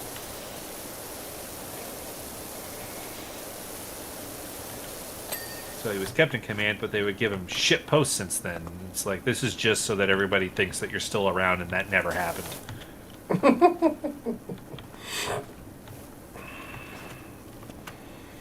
Oh, man. I mean, you look at some of how some of the Japanese Admiralty looked at it, and it's like Midway happened, and they just looked at it, and they're like, did we just lose World War II? I think we just lost. No. What do you mean, no? Guys, I think we just lost we lost at World War II. And like you can look over at Germany and it's like, I'm still not sure if anybody's lost that one yet. And then Japan just sitting over there like, I think we lost at World War II. Italy's still in it. I think we lost at World War II, guys. And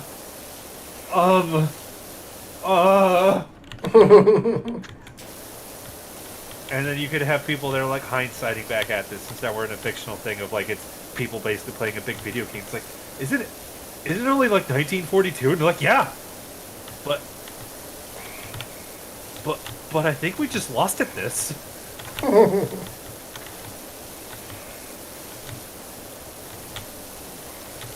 And then some of the problem that ended up being revealed to Japan, and they honestly did not have a way to account for it,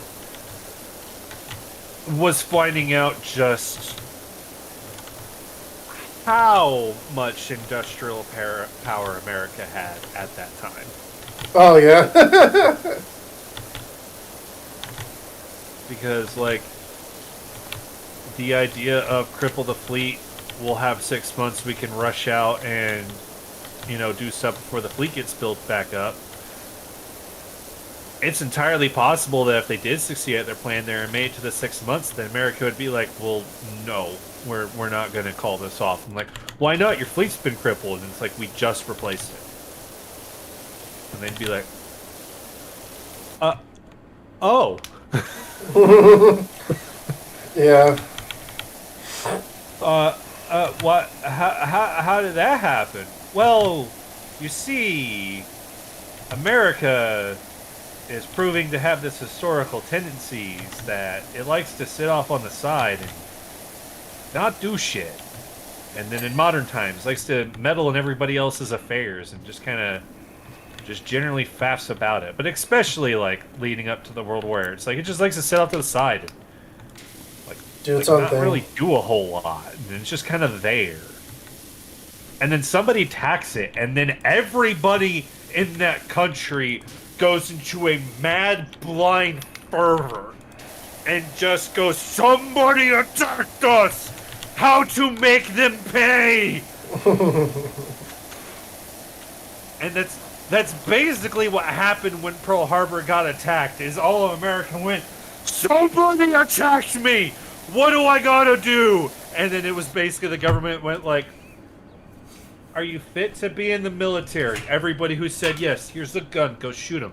And then everybody who says no, it's like, "But you could work in a factory and make the stuff to give to the people that said yes." And they're like, "Done! I do it! 20-hour work weeks, I love this!" Because I remember when World War II started, just in Europe, of all, and most people are like, "No, let's not do this. Let's not be a part of this." Yeah, I mean, you even had it leading up to there that it was still, like, it was slowly growing that people were like, maybe we should get involved with the war because this is clearly being a bit of a significant thing. But it still wasn't in for support. And then Pearl Harbor got attacked and immediately flipped, and everybody's like, "War! War! War!"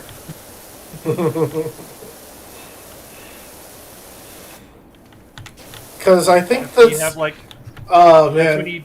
that's when you just have the complete total conversion of industry, where it's just all of a sudden everybody who's making consumer goods is like, "No, I make refrigerators. That means I have people that work with steel. I can make tanks now. We make tanks now." And you have like Kodak who makes cameras, and they're like, "Do they need cameras? No, not really. Well, I know how to make lenses, so scopes." And then you have other factories, and it's like, "What do you make?" "I make wooden horse toys." And they're like, "Well, that's not very useful. Give me a week and I'll make bullets." And they're like, "Done."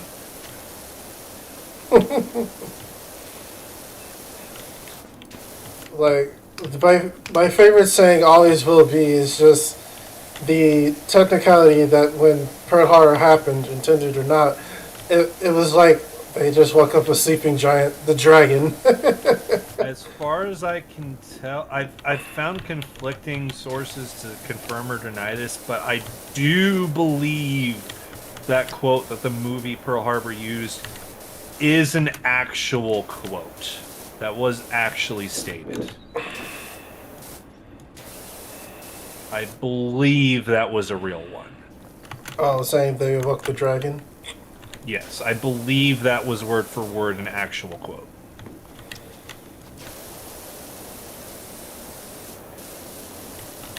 I mean, you had the whole thing of they did the quick attack and they went at the Philippines, and it's like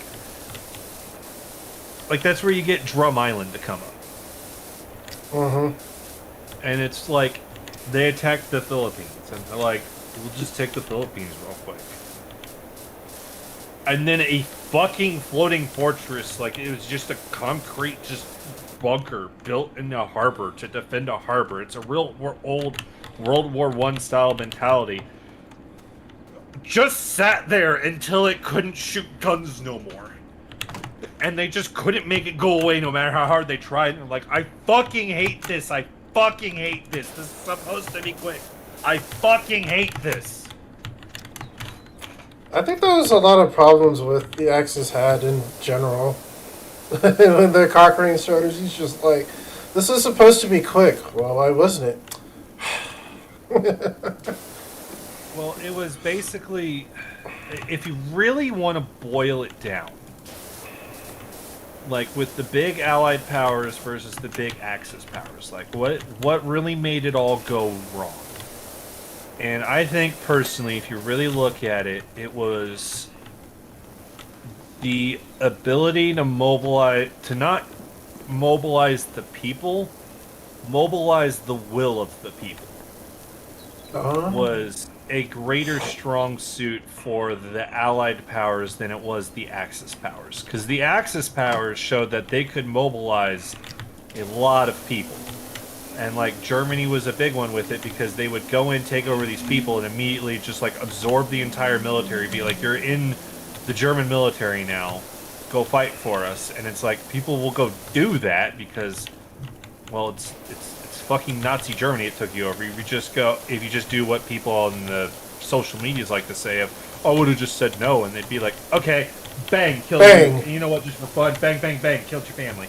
All right, Uh-huh. next. Or for some of them, they might be like, you know what, no. And be like, well, I wasn't asking your permission. Bang, bang, bang, kill your family, grab you, throw you in there with a gun and be like, go fucking do it, mate. I would have just said no. I can't believe some people are that stupid. And that's why I always hate the people that are like, if you weren't completely against the Nazis, you were just as bad as being a Nazi back then. It's like, you clearly didn't experience that time or put any effort into researching why people wouldn't have actively been fighting that for every second of their day. You are speaking from a place of privilege. Check your privilege. That whole thing. That whole PC culture thing. Mm-hmm. But, I mean, you look at it, and it's like, the United Kingdom. Okay. Basically kind of like the first ones that got hit by all of this.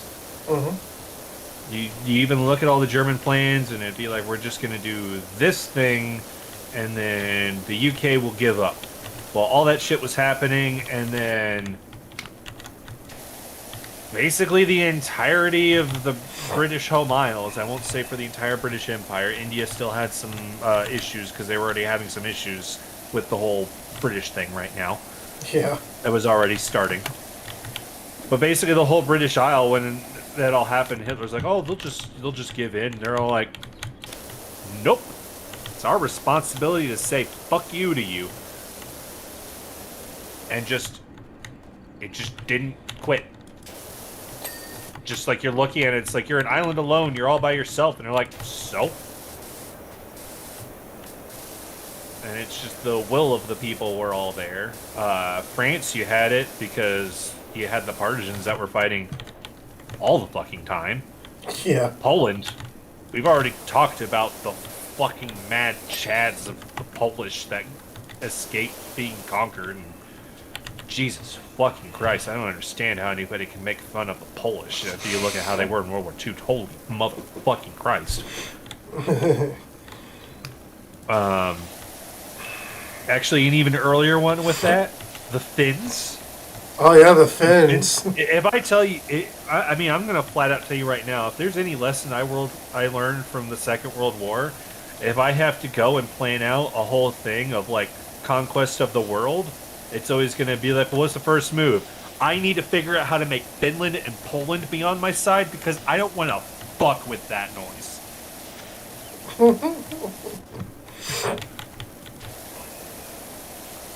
I mean, you had super tiny country.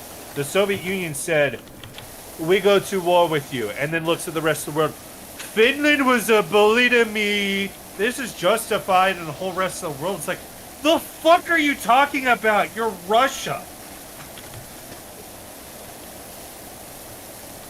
And then they went and attacked Finland, and they're like, Finland's bullying me. I'm gonna go teach them a lesson. What do you mean everybody's dead? We'll do it again. What do you mean they died? Do it again. What the fuck do you mean they're dead? Why is there still a Finland? I recognize that story.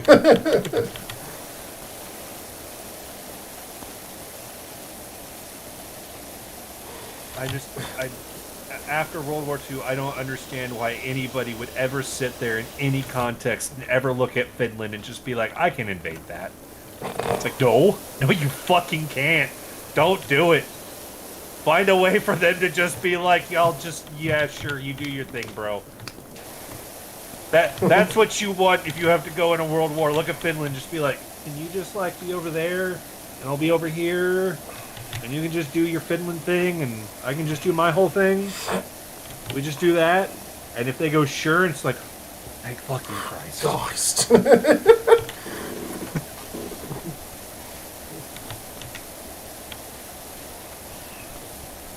And don't sit there and be like, I'm just going to conquer Poland and then just eradicate the Polish off of the face of the earth, because that's not going to work. That doesn't It's work. not going to work. Now, as a country, I understand because they got sandwiched, but still. The entirety of the lands that consist of Poland have a history of always being conquered by people that don't like them and will eradicate them off of the face of the earth. This dates back to, like, 3-digit years. Some stupid shit like that. Do you know what's still on a map today? A Poland. Like, don't do it. It's not going to work. There's a body of history to show this isn't going to work. Don't do it.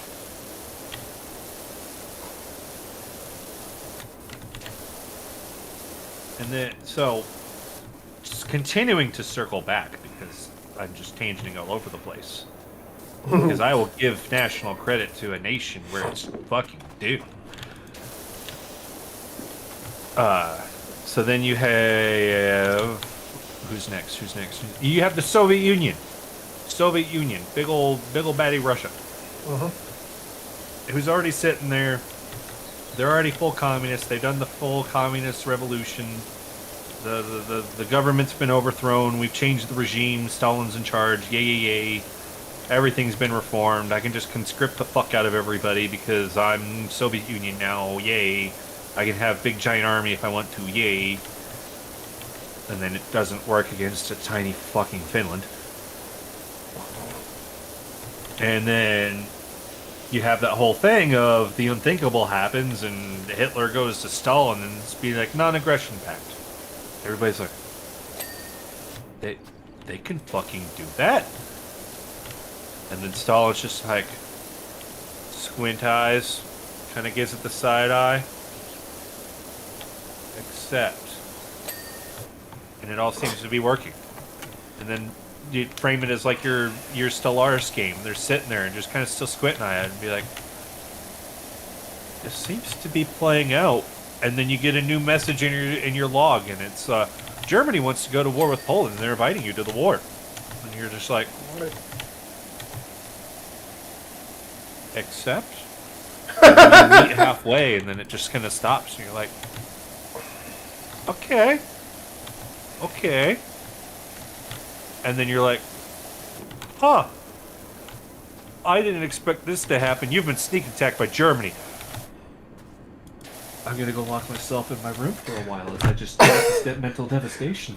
Oh my god. And then you come out and you're like, people of Russia, we must act. And then all the people of Russia are like, yes. And then he's like, so we gonna do this? And they're like, Fucking Stalin. and he's like, excellent. That city over there, yes. Put 3 million corpses in it. The Germans don't have that many corpses. I know how to count. I didn't specify from where.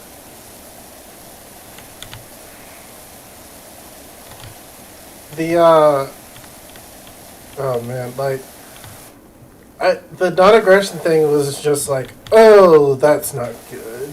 They're friends. Turns out they weren't. But it was just no. Make no mistake. Do not misinterpret that non-aggression pact. They were not friends when they signed the non-aggression pact. It was just, we don't have to murder you, Ruth. We don't have to. You're not gonna murder us, so we don't have to murder you. I'll consider this option. Let me think about my worldview plans on how this will work. I think this might be able to work, and then Germany just turns around and be like, nah, bro, I was fucking with you. I fair, don't. when that did happen, Hitler was like, it is time to kill the Russians, and then there's a lot of people in German high command, it's like,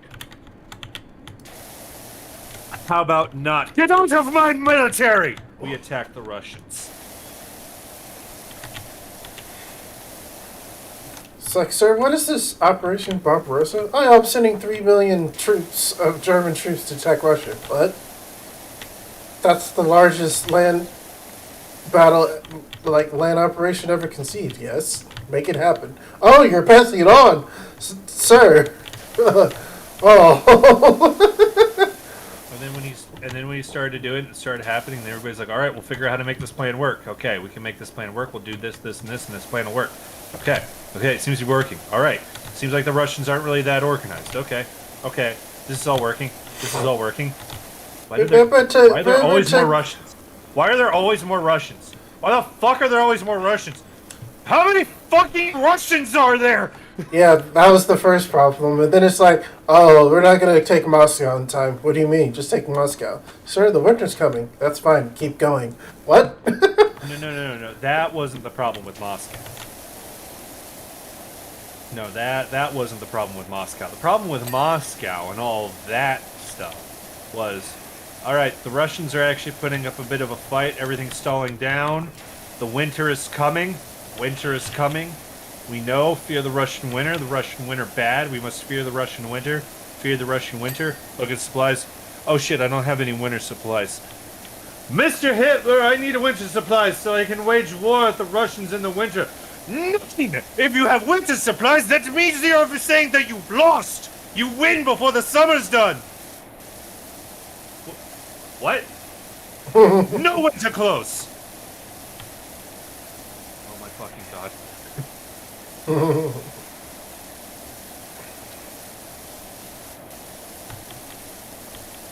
And then, of course, didn't get done in the spring. The Russian winter comes. The Russians come rushing out. We've got warm winter clothes, and the Russians are... I'm an ice block, dies. Yeah.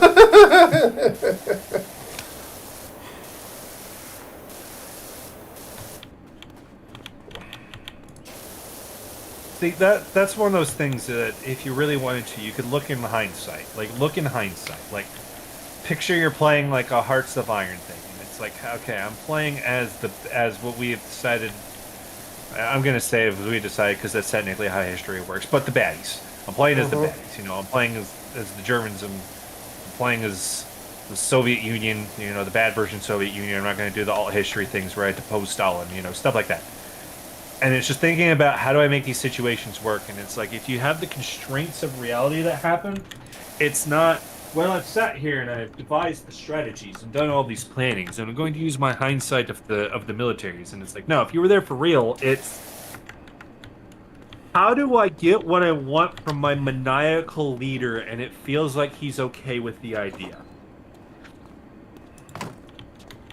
Like the idea probably could have been for the trying to get all the winter gear that you need from Mr. Hitler when you're the Germans and you're trying to attack and your attacks are stalling out in Russia. And, you say you need these winter supplies so you can continue fighting in the winter because it's not going to finish in the spring. And he's going to say no because that would be admitting defeat if I don't give you your winter supplies. That means that you're going to be driven to get done in the spring before the winter comes, which is a stupid train of logic. And businesses like to use it, and a lot of people don't notice that trend. Isn't that scary? But really, you need to tell him it's like, Mr. Hitler, because we're conquering the Soviet Union, I've noticed I don't have any winter clothing.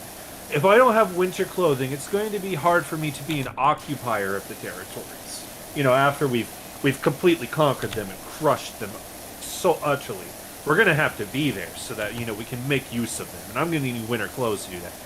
I feel like you need to try and take that angle of approach. Make it seem like, no, we're definitely going to win. We're definitely going to Hitler. We're definitely going to win. Don't you worry. We definitely going to win, bro. We gonna win. Goddamn. But I need the stuff for after we're done winning. And if I get it now, I don't have to wait for it, bro. It's just there. Think how cool we'll look when it's like, oh, the winter's coming, and everybody would conquer. It's like, at least the winter's gonna freeze. Be like, nope, I got my coat. Fuck you. That's just little things I like to think of. No, I do not want Germany to have won the Second World War. I'm not a fucking moron. Of course not, no.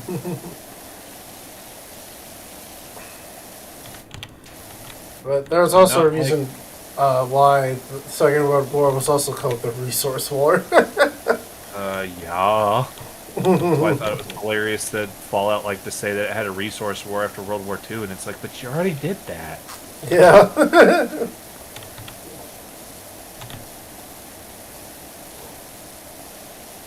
Oh, it's hysterical when you can go back. Like, I think I've told you about that Dylan character. Dylan. Maybe. Refresh my memory. The crazy person. I'm just gonna straight up say that he's a crazy person. He is from work? on record for stating that he really basically wanted, like, his big thing is he really likes naval history. Ships, he's into ships. Okay. He's big in ships. That is his life's passion. But you know what the fuck ever. Whatever makes people happy. What the fuck? Sure. Everybody's got their little thing. Yeah. He has a lot of focus when he's doing his ships of Second World War Imperial Japan. Oh, okay. He's gone on record saying that he wanted Japan. He kept talking about all these different moves that Japan should have made at different points in the war, and I ended up asking him, like, Dylan, are you basically saying you wanted Japan to win the Second World War? It's like, yeah, actually, I think I would have liked it if Japan would have won. Do you have any idea how different everything would be? Oh, no, nothing would be different. What is... Keep going, please. I'll rebuttal later. Well, he didn't. When you start trying to get that rebuttal, that's when he comes back at you, because this is later, because you're just in such stunned disbelief that somebody could have said something so astronomically dumb. And you come back, you try to circle back around to that, because now your brain works later, and he's like, well, I don't actually think that. You stunned... Your brain has been stunned from utter stupidity. Recovering. But one thing that he always liked to do is he loved playing like Axis and Allies and other World War II based, especially like the big strategy games where you're controlling like the whole country. Mm-hmm. He really liked playing those, and whenever he did, it was always your first guess would be he's playing Imperial Japan. And he's trying to make his dream Imperial Japan. If he's not doing that, then he's definitely playing Germany. Just gonna let that sink in. I remember watching him play some game, and it was one where you had the people that were in charge of an army, and he was playing on a laptop that could play the map, like global map view, but it couldn't process the battles that you could micro-control, so he always had to tell it to auto-resolve. Battle. And he did it once, and the auto-resolve came out. I was like, you won the battle, but Rommel died. And he's like, no, reload save. Rommel can't be dead. God. I'm like, oh, hey, bro. Alright. A little worrisome there. And, So yeah, he always loves doing these alt history things, and one of the big problems is I'm sure you've seen the big giant Axis and Allies board games. Which I would love to actually get to play through one of these times. Like at some point, I would legit actually like to, for realsies, play through one of those, because the closest I've gotten is those Dylan guys bullshit. Because he'd always like to try and modify the rules that are in the game. Like, the big thing with all the different versions of the Axis and Allies board games is that when you look at them, they usually have a year next to them. Oh. Because the different versions of the Axis and Allies board games typically pick a different starting point in the war, and that's where it's going to start. And he picked one that technically it was a 1940s version. Okay. So it technically had a mechanic that was supposed to represent that America wasn't fully mobilized, and it already had a mechanic that was in there for how you delay the U.S. being involved in the war. Well, whenever he does this alt history thing, every time it comes up and he gets a bunch of people together and he's like, you should play in this. I'll be like, all right, fine. I'm not doing anything else. Sure. Why not? Why the fuck not? And every time I do, it's like everybody that he always gets in a group in there that knows me, and him especially, is like, you gotta play US. No one else could play US. You gotta play US. Okay, fine. I don't have a problem with it. Well, I play US. I know. I mean, you guys have even stated I have a reputation that when there's a money mechanic in a game, apparently I can just use the fuck out of that. Yeah.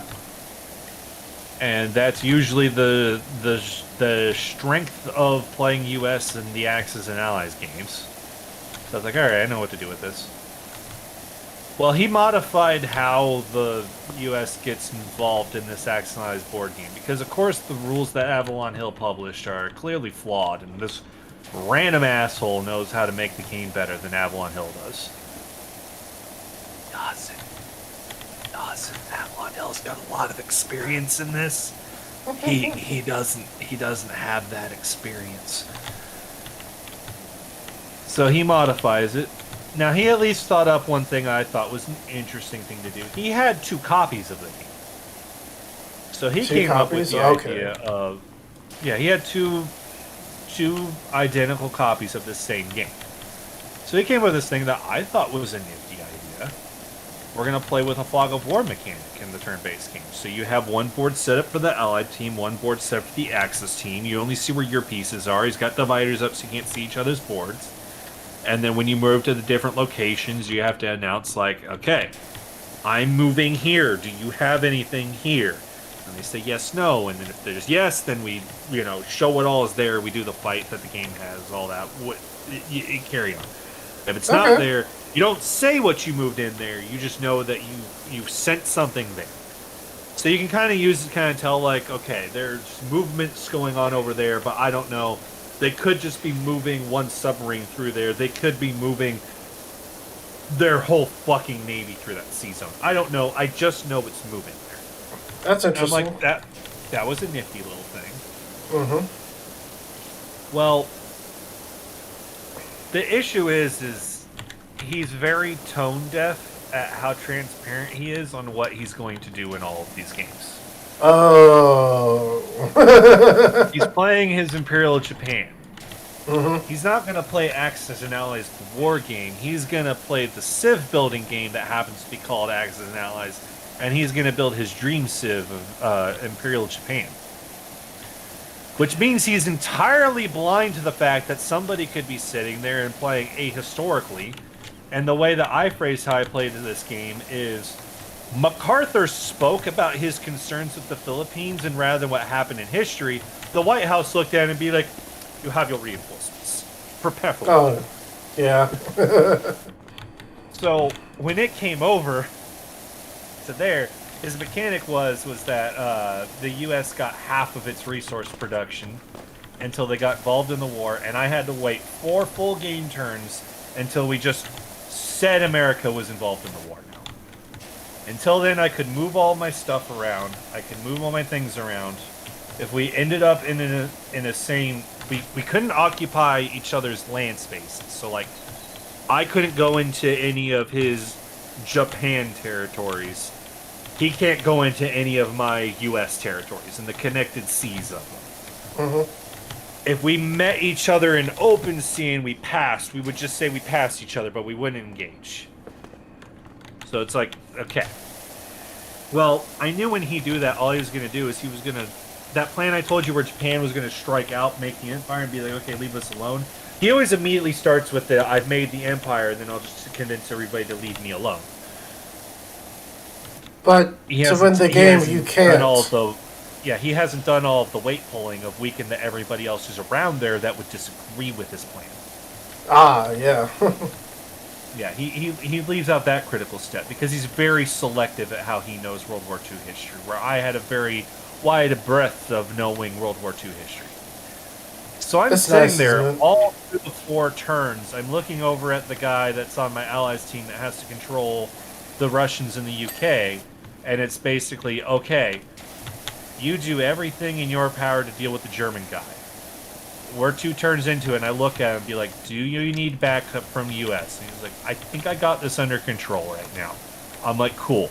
Everything was focused at the Pacific. All of the 50% I got, all of that production was constantly being spent all in the Pacific.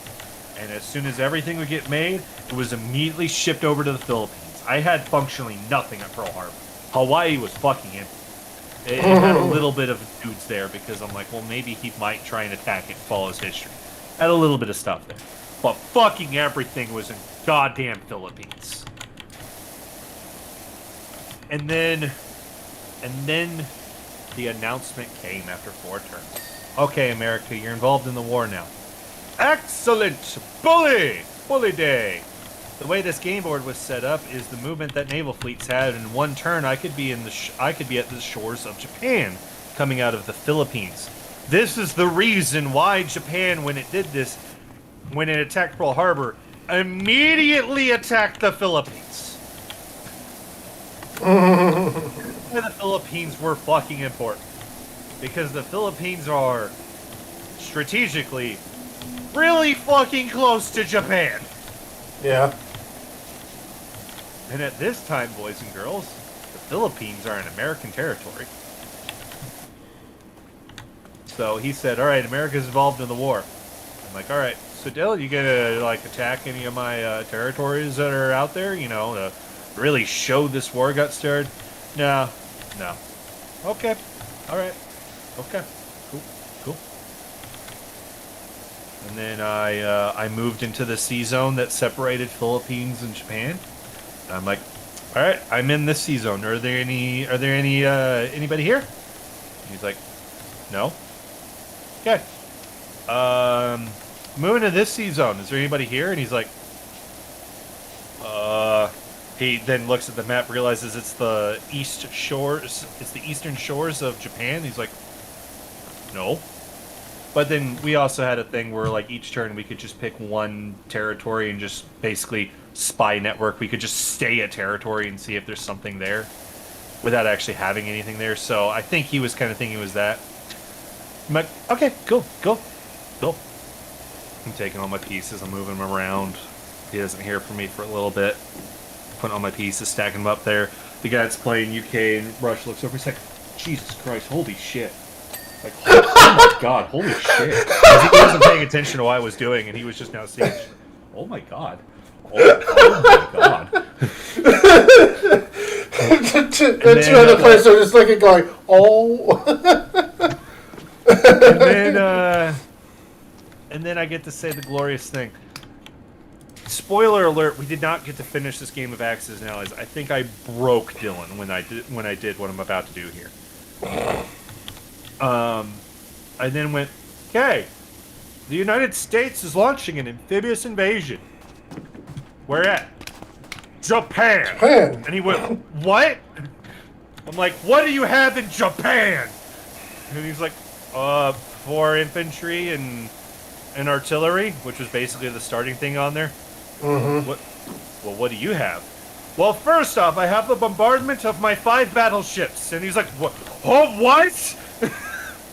The entire representation of Pearl Harbor in this game at the scale it was 2 battleships at Hawaii. That was the scaling of the entire Pacific Fleet. I 150% increased the battleship fleet of the United States in preparing for war. And he's just like, roll dice. 2 of those things need to be dead. I now invade. And he's like, what are you invading with? I have 7 fighters, 4 bombers, 12 infantry, 9 tanks, 6 artillery. And he's like, oh my god, I am throwing the entirety of the Marine Corps at you at once in fucking Tokyo. Let's fucking go, asshole. And he's like, what? Why? And it's like, because we listened to MacArthur. Get fucked, Japan. And he's too busy doing his sill builder, and he looks at it, and he's like, I was just prodding at India. How do I get people back? And it's like, you don't want to see this Navy. You don't want to fucking see this Navy, bro. And he comes over and he looks at it, and he's like, Why do you have 14 subs? It's like, so I can keep you off goddamn Japan and you can never come home.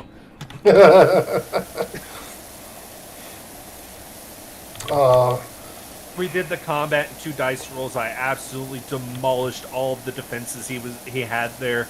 The entirety of the Marine Corps, plus half of the United States Army, and I probably mobilized a third of the National Guard. We're now an occupying force of the islands of Japan. As we're sitting there in the Emperor's palace being like, bro, why the fuck did you do this? And the Emperor was like, why the fuck do I have an idiot running my empire? And then he had at that point like token resistance compared. He has lost all industrial capacity because he was not able to actually do his full push to India because he was trying to be coy. And then it was like, I heard you were attacking China over there, so you know where I'm gonna be heading next, and you know how I double your navy. And then he basically just stopped playing the game, and our game ended, and we didn't actually get to resolve it. To which the Germany guy was like, "What, dude, what the fuck? I was having a great game trying to take over the Soviet Union." And it's like, yeah, but see, the problem is I know what Dylan plays when he plays these games, and I just kind of went at it and be like, "Oh, we're playing a Dylan game? Hard counter."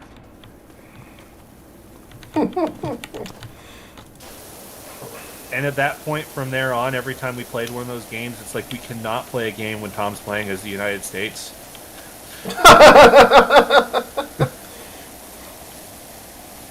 It's like, yeah, give me the industry capital, and I'll sit there and I'll use hindsight to prove the world with the power of industry. You can't play with Thomas, the capitalist.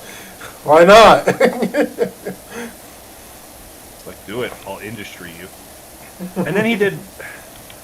And then the really stupid one was he tried to do one with the big one where you had to get the 2 giant Axis and Allies games and you combine them together to get an entire globe theater. And he only had the Pacific version because, of course, he has the fucking Pacific version. And he wants to play an alt history version of it where basically he wanted to play it as it was not set on who was Allied, who was Axis. We could form whatever teams we wanted. And I'm sitting there and I'm just like, he basically, this was before I, completely fucking broke him on that game. And he was like, well, that was at the time where he's like, you gotta play the U.S. And I'm playing as the U.S. And the stupid thing that happened is he started out and it's like the U.S. were the only people that had a slowdown mechanic because the big game is again one that starts before America was officially involved in the war. So it has a baked-in slow mechanic. Which is, it's fine.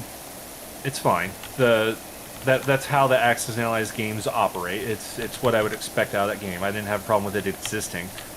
But nobody else started at war. Nobody else had a slow down mechanic, which I thought was bullshit. Oh, okay. And then it was he put in a little thing of you could get some bonus for while you were at war. And then he was sitting there and it's like everybody who didn't share a border with China I'll just declare war on China. Now I'm at war, so I have a war bonus. So I'm like, okay, assholes, just fucking stop. Like, just fucking stop. And they're like, what? And it's like, I thought we were going to play Accidental as alt history, and we were going to do some history, and this doesn't make any fucking sense. Why in the fuck would the whole world just go, we're all declaring war on China, and everybody's going to be okay with it? And I'm looking over at the British guy who did that, and I'm like, you're the fucking United Kingdom. You have India over there. You just go, I just declare puppet war against China, and now I get all this boost in industry. It's like, you declare war on China, and all Parliament's gonna be like, dude, we need to kick fucking Churchill out. He's gone fucking mad. He's gone fucking mental. Declaring war on China? What the fuck would we be declaring war on China? Yeah. Yeah, and I basically rage quit that one, and it's just like, this is absolutely stupid. And that's where it became apparent that, Dylan is going to constantly want to modify these games but not have any fucking clue what he's doing. And then he decided to do that one more, and I said, "Fuck it." And it's just like, all right, I'm just gonna show Dylan why he has all of these problems when he plays these games, and then fucking broke him.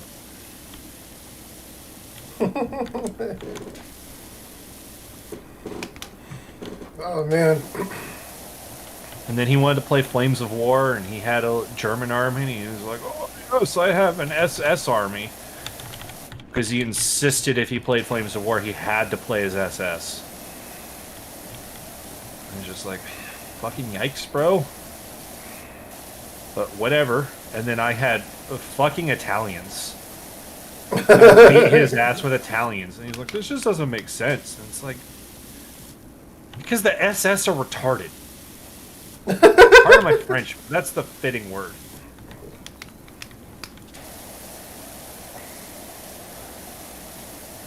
God, this doesn't make sense. I'm losing. Just like, dude. How can I be losing to Italy? I think what's the unsurprising part is that your experience is just like in strategy games. I'm clearly experienced. You're just an idiot. Yeah.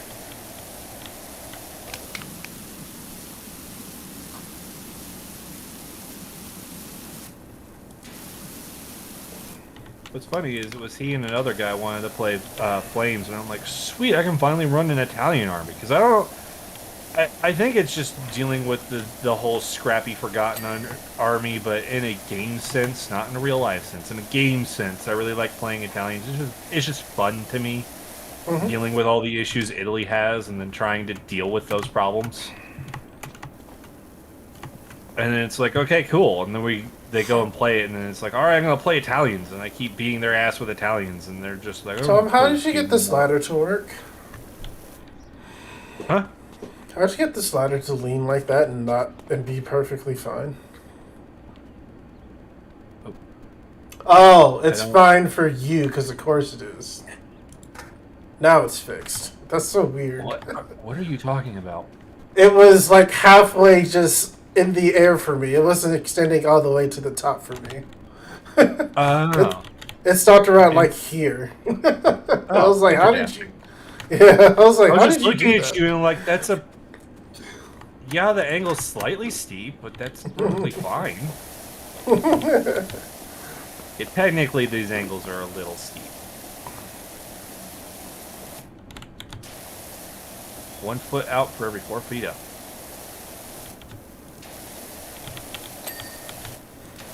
Because, yeah, I have to know ladder safety. That's why I was able to look at little giant king combos and go, I will never use one of these ladders again. These ladders need to fucking go. And then my company looked at it and like, yeah, we're getting rid of these fucking ladders. I did tell you about how the dumbass that had that ladder that I broke my elbow off of, that he went off, didn't ask the company, was going over the spending limit where you have to ask or just at least notify that you need to make a purchase of that large, and went out and bought a second one of those damn things. Why? Because he's a fucking moron.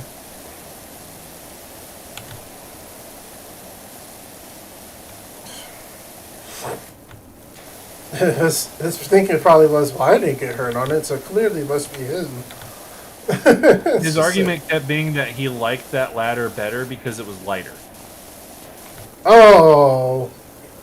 Because at my company on our vans, we have 6 and 4 foot fiberglass ladders, and then we have like 22 and 24 foot extension ladders, you know, kind of like what we have here.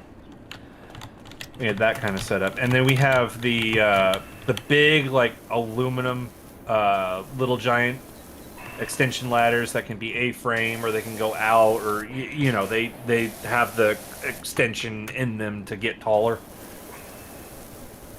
Well, yeah. He complained about those because they're heavy. So he wanted the King Combo ones, which are a shitty 2-position fiberglass ladder that are either an A-frame or a straight ladder like that over there. But because they're made out of fiberglass, they're lighter. So he likes it better. and he had the 7/14 foot version. So he decided he was going to go out and buy the 5/10 foot version, so he could have a smaller ladder. And it kind of stopped me because, like, when I fell off the ladder, I was able to look at the ladder, assess the situation, see what happened with the ladder, address what happened with the ladder, and then when, you know, the manager in the company, the owner of the company come over and like, what happened? And it's like, I do not trust this specific ladder. Here are rationales why. And they looked at it and be like, yeah, I don't want to have that ladder there either. In fact, I don't actually know how we ever ended up with one. Turns out that ladder that I broke my elbow on, the previous employee that had his van also didn't notify the company he was buying the ladder, so they had no idea they actually even had this ladder to begin with. Oh, that's interesting. But then after this experience, when I said that, it was, yeah, we're never buying another one of those models ladder again. And they started thinking about, we should probably get rid of the one that we have. Go maybe only about 2 weeks later. I know I was still in a sling when this happened. We're on a different job, so the ladder he had, it was like that bright neon construction green. Mm-hmm. And then we're working around the job. He goes out, gets his ladder, comes back in. I just look at him and be like, what the fuck? Did he strip the paint off? He wouldn't have stripped the paint off. That wouldn't be silver underneath. That's fiberglass. That's green the whole way through. Aaron, did you buy another one of those ladders? He's like, yeah, I went to the store and got one. It's like, Dan and Brian said you could get another one of those? I just went to the store and bought one. What? Hang on. Hang on. Yeah. That wasn't $25, was it? Oh, no, it's not $25. And Dan and Brian said they were okay with you getting that? I just went to the store and ran the card and bought one. It's like, it's in our company policy. If you were going to spend more than $25 in a transaction, you at least just need to notify, just like, hey, heads up, I'm doing this. If you would have done that, they would have told you, no, you're not fucking buying one of those ladders. So he just went off, didn't talk to anybody, and just spent $117 to buy this ladder. That the company has immediately after my elbow broke made the decision we will never own another one of these ladders.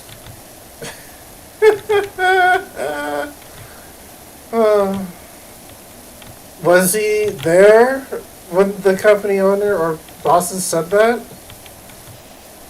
No, it was I told him about my falling and breaking my elbow, told him about the ladder, and then that's when both the owner and the manager decided we will no longer buy any of those ladders, and they're now sitting there thinking like, what's the best way about getting rid of the one we have? And this it guy was just pretty buys apparent, another. and I was very vocal about the King Combo ladder. And pretty much the whole company was like, no, to the point that when that ladder we knew was there was on a job site, if it was ever set up somewhere, something would come up of like, I need to get up there and fix that. I'm like, no, you're not going on that ladder.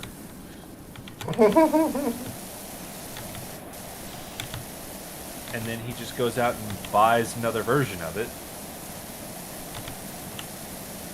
Needless to say, this guy does not work for our company anymore.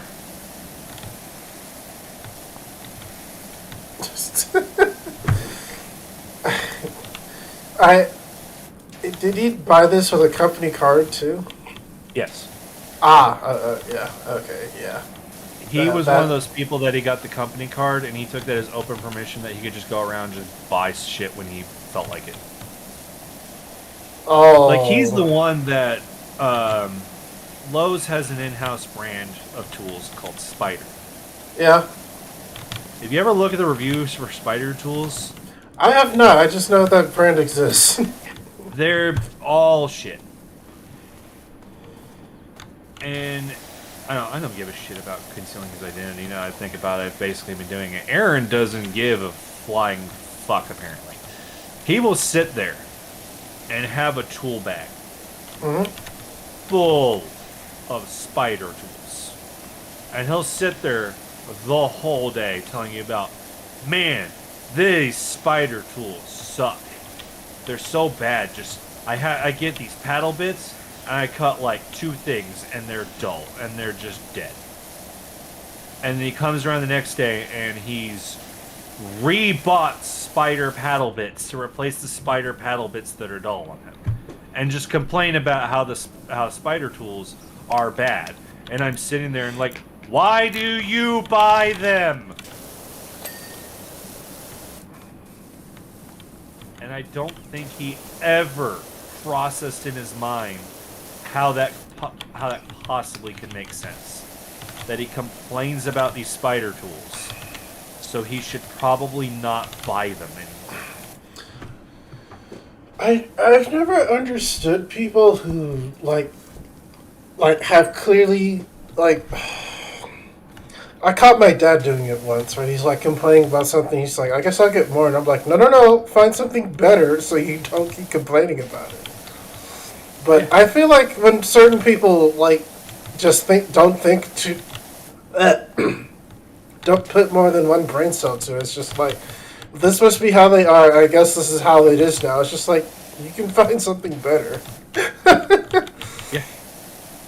Like, I'll sit there with the fucking Milwaukee tool set that they bought to stock my entire van with, and it's like, I've got this hole saw and I've cut through 30 structural beams with it, and I'm still cutting it. Milwaukee's pretty good, yeah. It's like, why are you buying this? Why are you buying this cheap shit that doesn't make sense? Like, I like how you said that don't apply more than one brain cell to the thing, and it's like, I don't even know if he had a brain cell. Yeah, right? It clearly seems like you're not thinking about this at all, are you? This is the same guy who... Door sensor. Okay, door sensor. Just right there with that, what do you think a door sensor does? Senses what? When the door opens and closes? Yeah.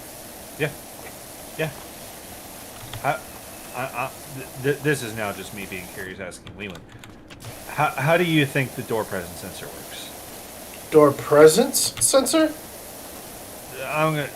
Sometimes we call it door presence sensor, but the door sensor senses whether the door is open or the door is closed. Right. Okay. That's what I assumed Like it's for. Yeah, not that is what it's for, and not like programming or anything. Just think like the device that's there, how it functions, how it do this magic. The clearest example I've seen with a door sensor is it will have like the sensor on the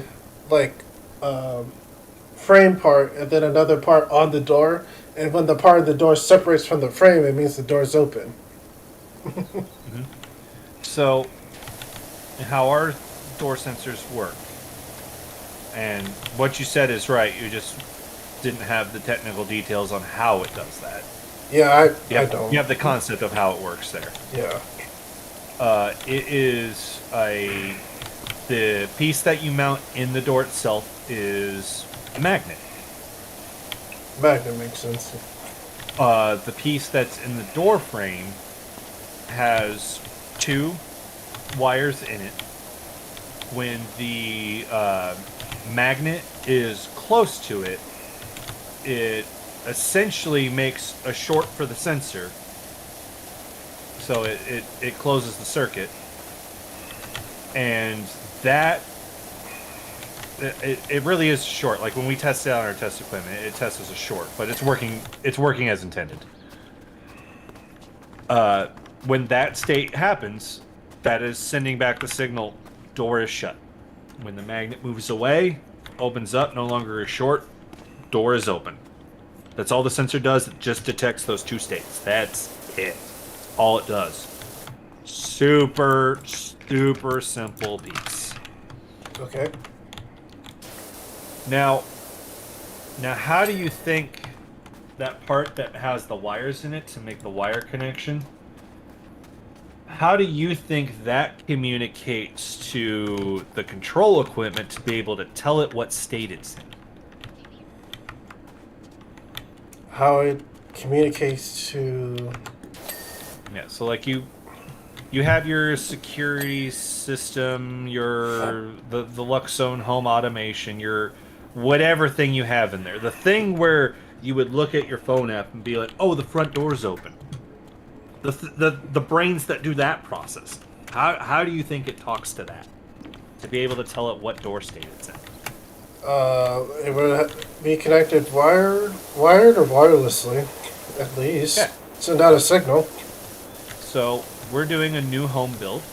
Mm-hmm. So that means, unless for some reason the customer has explicitly stated they demand the wireless ones, we're giving it a wired. Don't have to worry about batteries. Don't have to worry about your Wi-Fi devices got overloaded or dropped off your network or what the fuck ever's gonna happen there. It's just wired up. Good to go, Chief. So, right there, I've told you, okay. Mm-hmm. Wired. Hardwired connection. Leland, what's the critical component for a hardwired connection to work? The wire. Right. And Oh no. and so with that wire, okay, you're putting in a hardwired. Yeah. Okay, you're putting in a hardwired sensor. Yeah. And so that means your sensor, you got your sensor. You've got your wire. Those need to do something, don't they? Yeah. But what do they need to do, Leland? They need to connect to each other. So the wire has to go to the sensor. Right? Yeah. This guy saw our wired door sensor, saw our wire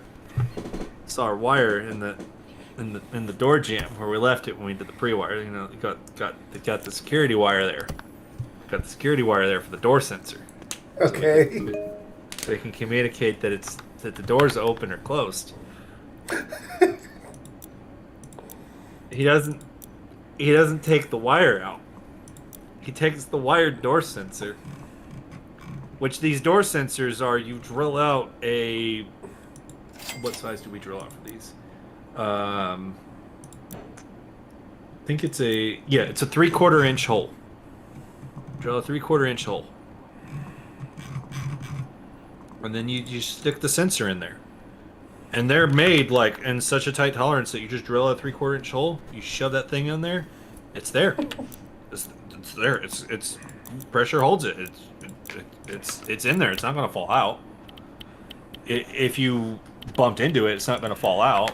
If you rubbed your groceries on it, or you rubbed whatever you're taking into the building or into your house, it's not coming down. But if for some reason we came in behind and we had to service it, and for some reason we have to take the sensor out, we could sit there with tools. We could get that guy out. So he takes the sensor. Okay. He puts the magnet in the door. Okay. Cool. He did it. He takes the sensor. Remember, he hasn't taken the wire out. He hasn't gotten the wire out so he can connect it to the sensor. Which I believe you just said that you would need to connect the sensors to the wire for that to work. Yeah. So he takes the sensor and he puts super glue on it and he shoves it into the hole in the wall. Oh no.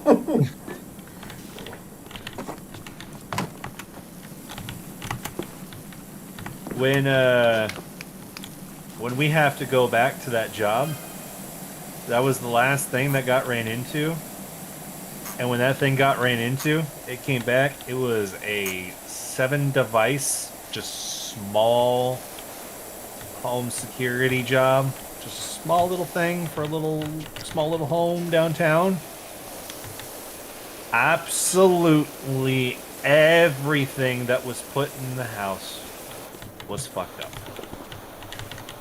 Oh God. How? Oh, sorry. Sorry, the super glue door sensor was not the last thing. No, the super glue door sensor was the one that had Rex frustrated because so many things were fucked up and pulled it out. And he's like, okay, at least everything's fixed now and everything should be running. And the guy that was with him that day came by and it's like, there's AC power that's plugged into DC on the alarm panel. And that was when Rex said absolutely everything in this house is messed up.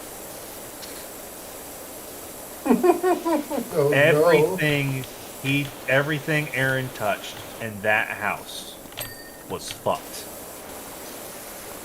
Everything he touched. Everything.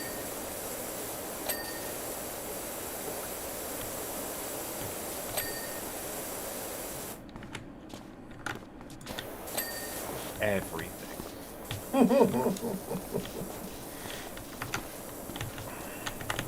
This was definitely a guy that lived his life on the principle of fake it till you'll make it. Oh dear. And he came to us. We tried to give him benefit for a doubt for a little bit, and then we decided you can no longer fake it. You have not made it, you can no longer fake it.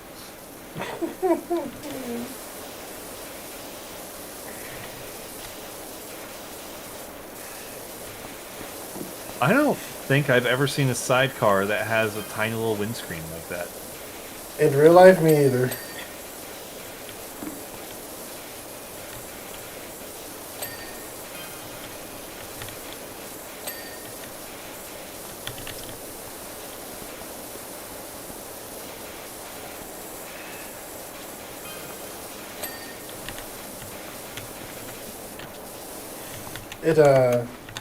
I'm not an electrician, but even in my experiences a bit dealing with PCs and stuff, AC to DC is pretty important. The fact the panel didn't explode is amazing.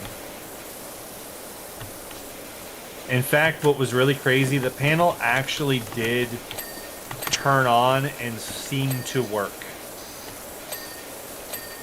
That's just good building, crafting there. Oh no, there's been similar things that happen to those panels. It should have blown up. Oh, okay.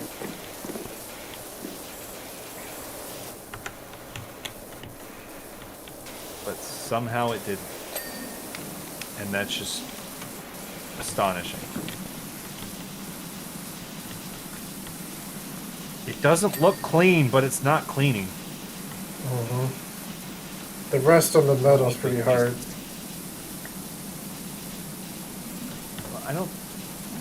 I think this is just how it looks. Crevices, crevices, get all of the crevices.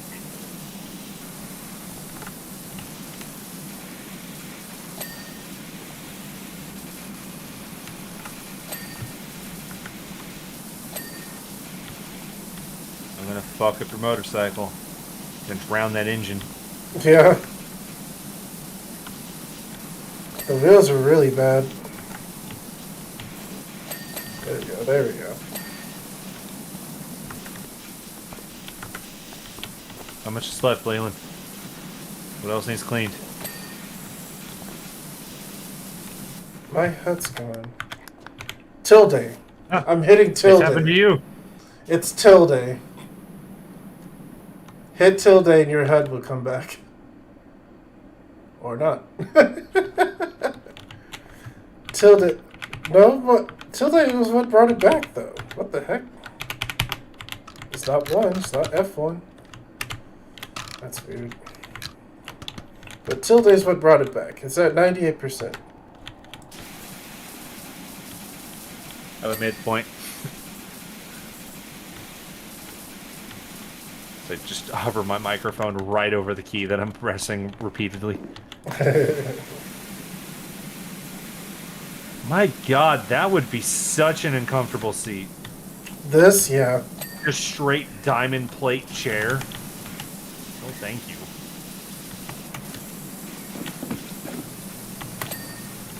And if this was supposed to be sidecar for a pupper, I definitely don't want my pupper planting his butt in that diamond plate seat. Absolutely not. That Yeah, pupper man. needs a luxurious cushion. Oh. Fuel tank, mud garden, side seat. Really? Oh. Mud guard.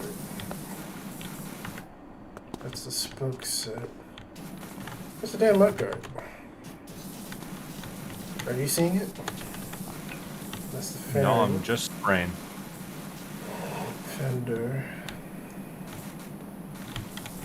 Is it you? I saw it for a second.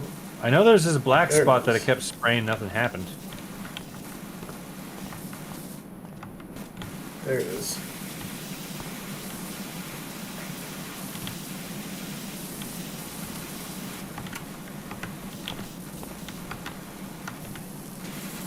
I hate this game when it does that.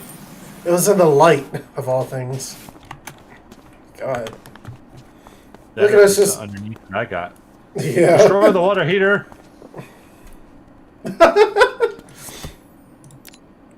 Okay, now the game's gonna get weird. Like it wasn't already.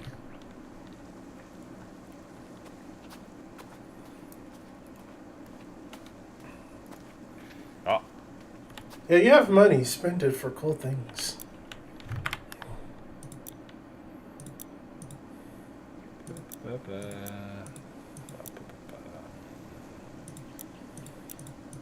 let's see here.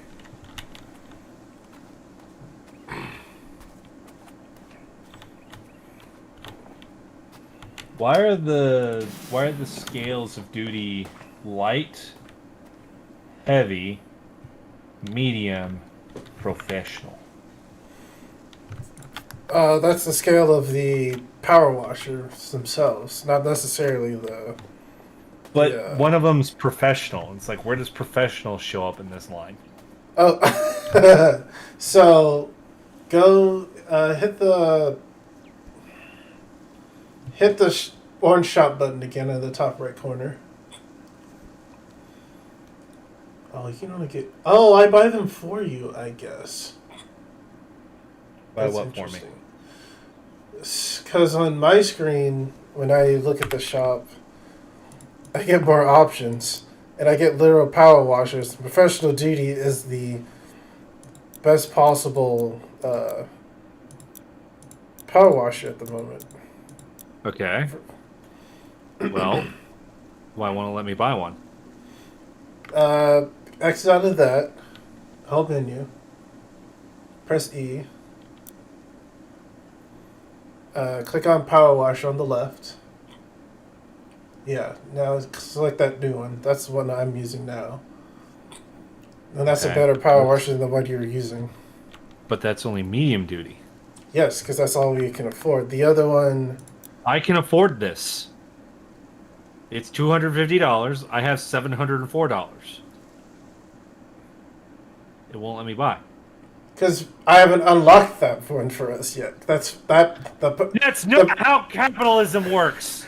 the Prime Vista Pro is $5,000. That's not how capitalism works. So you can only buy things for 2 washers right now. It'll be the Urban X U2 and the Prime Vista 1500. The only 2 we have right now. Okay, so you're telling me I can only buy skins, but I can't even buy the skins of that power washer. No, I buy the Once in my equipment hand, for I the can't group. buy its skins.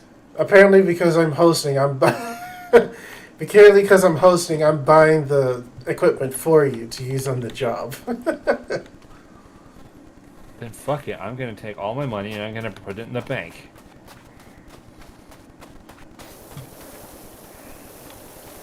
So if you've even noticed, we're cleaning a fantastical shoe of all things, and Yeah. we have this cool scaffolding to use.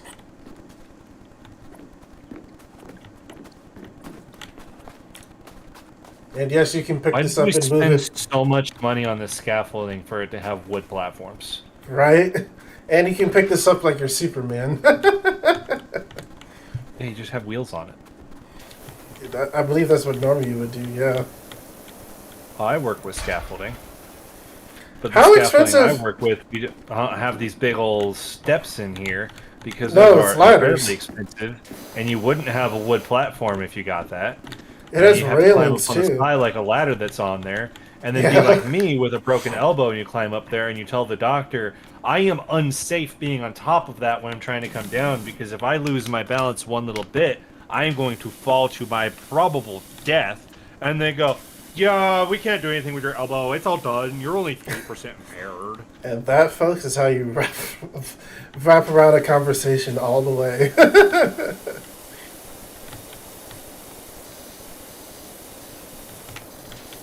Ah! I fell and didn't break my legs.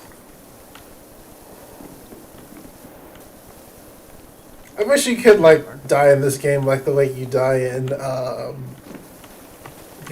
clean up after a battle game. But that's I a violent might- game. This isn't a violent game. This is a have the sounds of static stuck in your ears forever game. Yeah.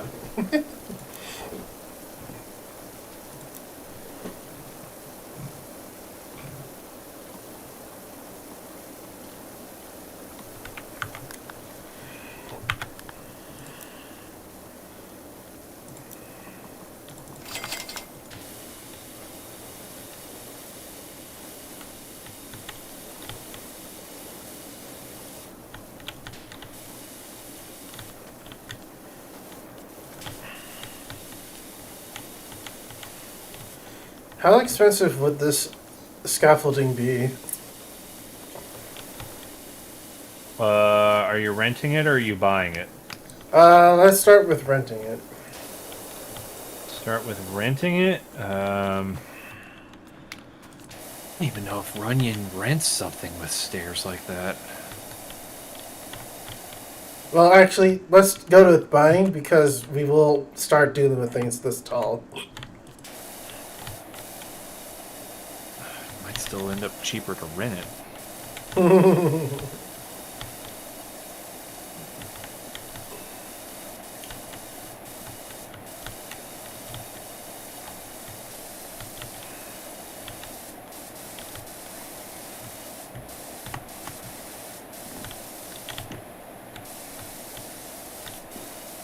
Okay.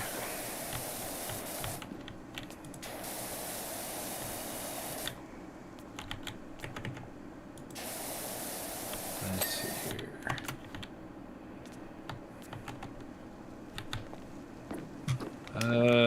About how tall do you think that is? See, it's 4 sections, so 1, 2, 3, yeah, 3, 4 stories tall. So let's see. Each one looks about 8 feet. I wouldn't say scaffolding or stories tall. Oh, really? That's not how they're really measured. Okay. Let's go with 8 feet per section. 8, 16, 24 feet tall. Holy fuck, dude. Assuming we're 6 feet tall in this game, which maybe. Yeah, you just went for a. Okay, well, a 15-foot scaffolding like I get to work with is right about $1,250.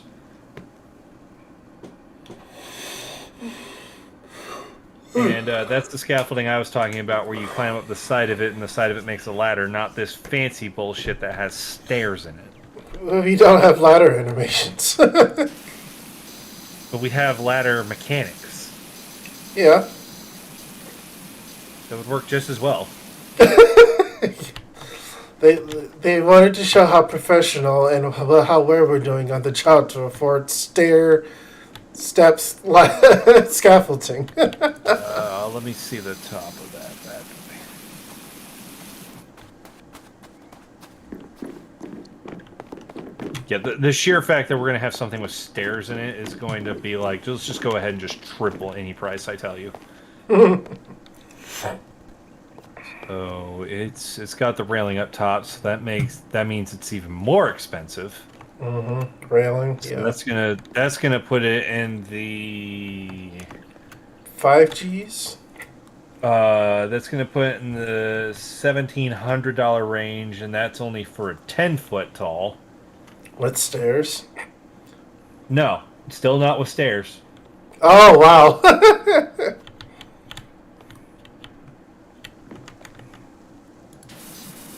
You're pretty much not going to find the ones with stairs. I'm going to tell you that right now. Wouldn't find them. What do you mean?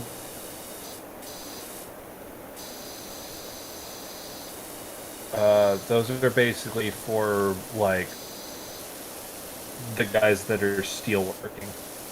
Oh, interesting. Like the dudes that are building skyscrapers in fucking New York. They're the ones that get stairs since they're living on scaffolding all day. Okay, so there's a 26-foot one. It does not have platforms. It is literally you stair up to the top of it. And that's basically how all of these stair ones are set up. They do not have the platforms inside of it. You could probably jury rig on the... Okay. Okay, this is probably what they're going with. So we'd have to get... How tall did you say? This one's 7 feet.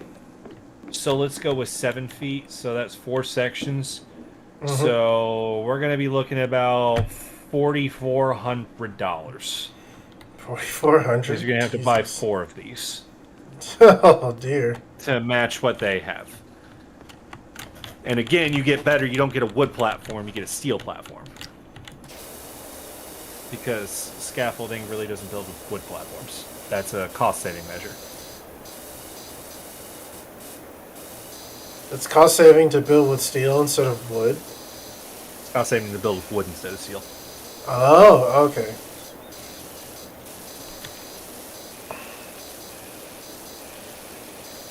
Rental.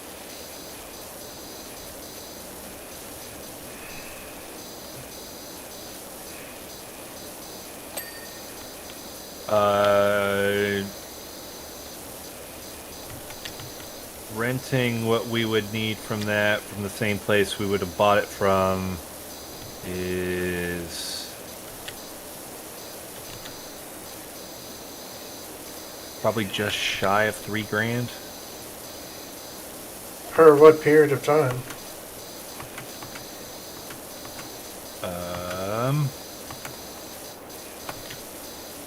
Maybe $3,700.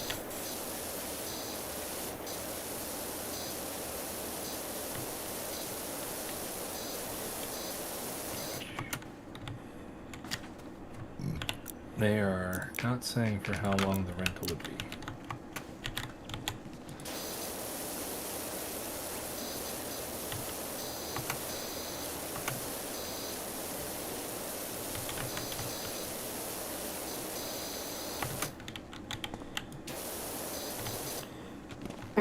Are you messing with that? I did, a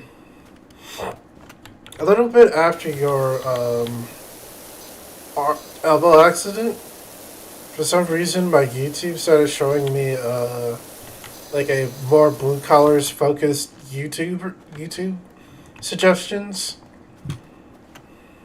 Probably about the time it started showing those to me as well. Yeah. So I got 2 that were interesting. One was a blue collar, like, no, I'm not gonna say blue collar advocate. That's not the correct term. More like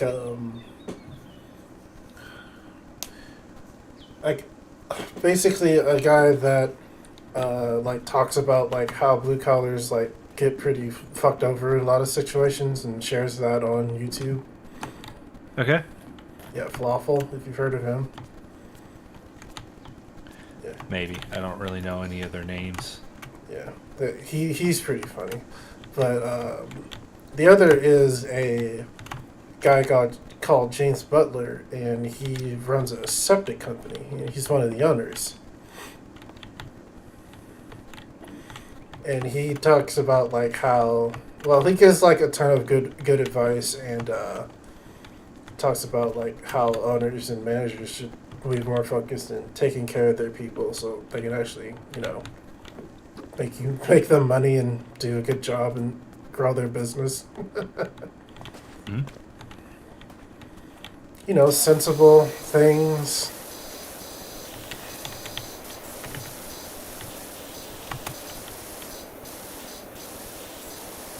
Oh, right. That's what would make trying to figure this out complicated.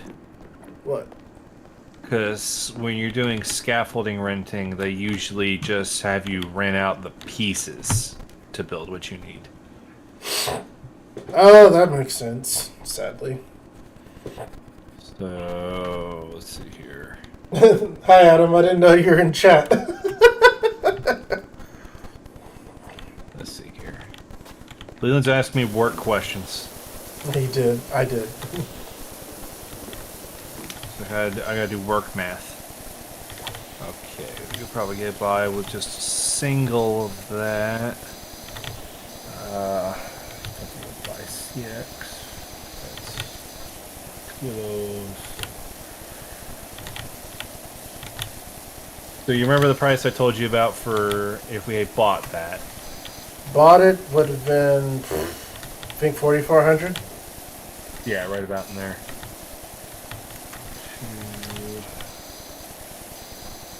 Okay, and then... Oh wow, that thing's super fucking flimsy on the sides. Good God. What you're looking at, or our would- scaffolding in the game? I wouldn't want to climb up our scaffolding. That's flimsy. To me, it's flimsy. I have a biased opinion. Okay.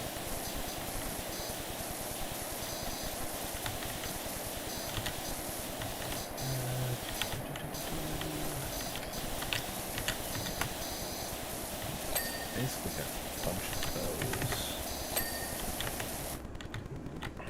2, 3, 4, 5, 6,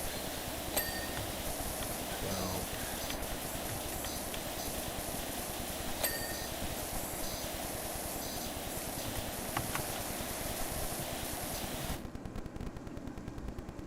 Two.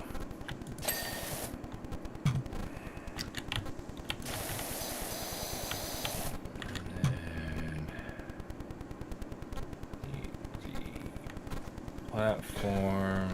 Adam, what the hell are you talking about?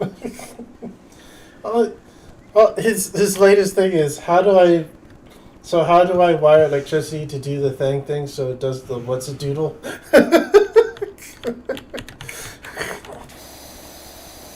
He's probably referring back to the sensor discussion. Okay. If I didn't see, I swear I was watching. More questions for Tom. Oh, okay. He was making the joke for that. Okay. So I remember looking at chat when I was asked that question. You asked the century question, but yeah. 3.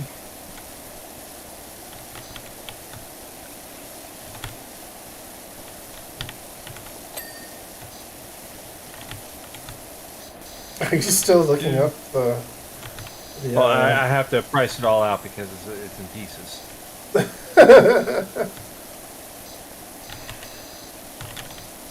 Do we have handrails on the stairs? We don't. Okay, we don't Nope. need that. I think a kid is talking to us in the game. And I'm just gonna go ahead and say 20 of those, just in case we lose some. I don't have to do that. I can just do it. 20. So approximately, if we were to buy this contraption, we'd be looking at about $4,400. If we built it off of Runyon, who's I decided to price off of because they're a local equipment rental, so it's a lot easier to just get their quotes for it. What do you think our rental per day price is? Rental per day? Yeah. Oh dear. Okay. Quick question: is it higher than I think it is, or is it lower than I think it is? I don't know what you think it is right now to be able to tell you that. Okay, I'm starting at 1,500. Okay, it's a lot lower than that. Okay. Approximately $116 a day. 116. And they'll probably want $50 down for the first day. Extra 50. I was about to say, if it, I know it's going to Yeah, be we'd be expensive, renting that but bitch. yeah. Okay. That's why you wouldn't be running this business, because you'd immediately want to buy it, and it's like, I don't know about that, Chief. You gonna use it every single day? I guesstimate 500 a day. Oh, that's not bad. Oh, Adam guessed it would be like 500 a day. Yep, 116 a day, roughly, build that thing. And that thing That's- is pretty sparse. We could build it thicker, so you know it's a little more sound, a little more safe. How have I not destroyed the flowers? Do you see where we're Here, cleaning? It's let magic. me fix this. Let me fix this question. How have I not destroyed the flowers? It's magic. Do you see where we're cleaning? It's a stew.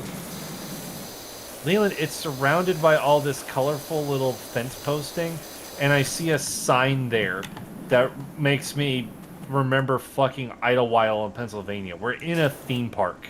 This is a tourist attraction. Actually, it's a school. Magic. It's a school. What, a preschool? Yeah, of Yeah. course they would do something like that. Either way, it ain't magic, bro.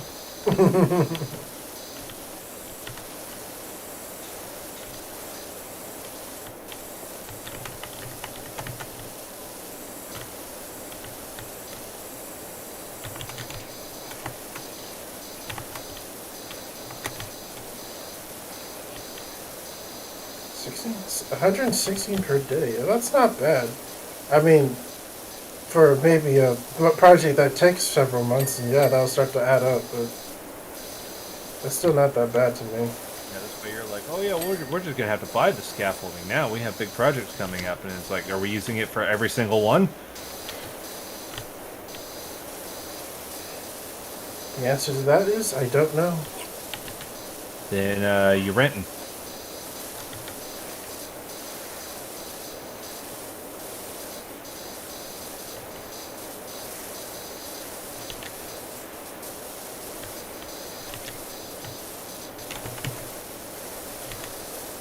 Now, here's the caveat to all of it. The rental place is all run on first come, first serve.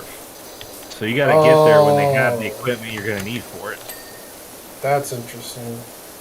And makes sense.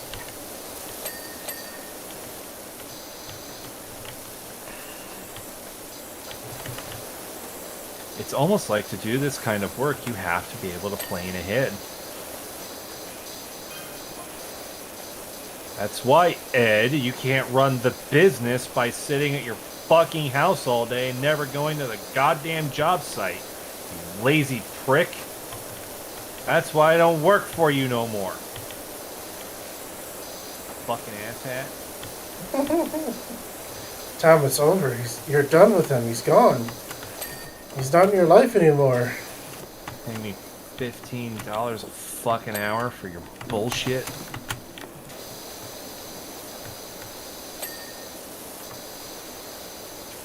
Getting 25 right now, and profit sharing bonuses, and regular bonuses, and probably gonna get another big raise next time it comes around, because they just keep talking about how they don't want me to go away.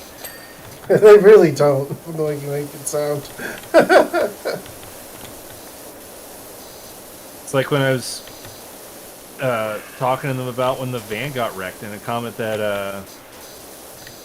one of the comments that Adam made when the van got wrecked is like, I bet work wasn't happy. And I'm like, I think they were upset that a van got crushed, but they were definitely more worried if I was hurt or not. And the way manager put it is like, yeah, I can just get another van. I can't get another Tom.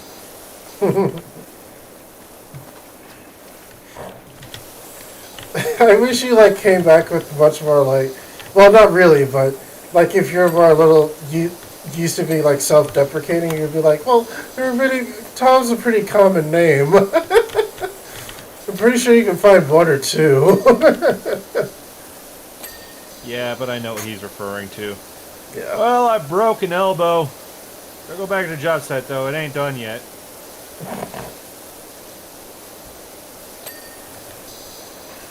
I mean, just to make it clear to the people out there, I broke an elbow at work in a job where I use an arm because I don't do spreadsheets and work in an office. And I missed, I think, a total of 2, maybe 3 days at most of work. That's it. For a broken elbow, surgery and all.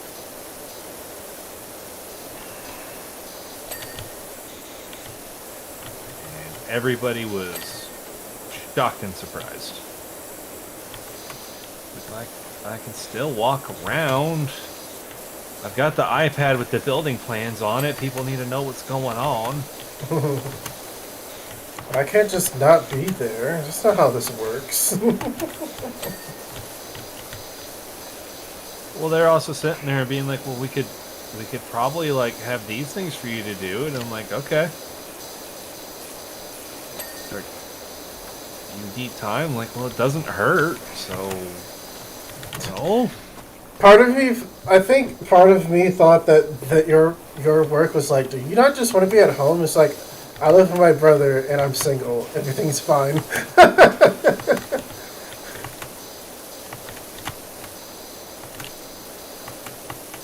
Oh, they know I have things going on out there. Like, I will tell you, for today, there was a thought that was kicked around of they were going to send me out to that hunting lodge out in Paris, Illinois, just as a day trip, to just kind of help out, get things more in line out there. And I said, like, well, if you decide you're going to do that, just the sooner you let me know, the better, so I could let you know what's going on with that. And he's like, well, what's the thing that you got going on? It's like, oh, it's just a stupid little thing. We just play some games together, and we technically stream it, but no one watches it. And he's like, well, when's it start? And we usually start at about 7, but it's not a big deal. And he's like, well, if I sent you out there and you left at like 5, that you could probably get back there at 7, would that be fine? I'm like, I guess, but it's not that big a deal. And he's like, dude, it's a thing in your own time. I don't want to be stepping on that. You don't need to be here, like, living at work all the time. The language I'm hearing does not exist. I don't want to take up your time. It's just like, what?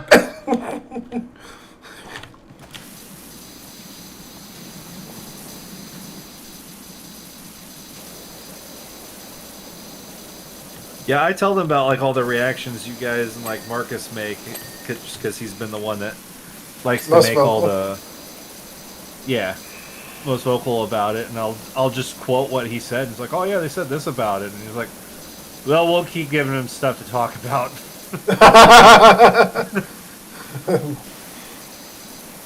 Yes, destroy our ill-conceived notions about your workplace.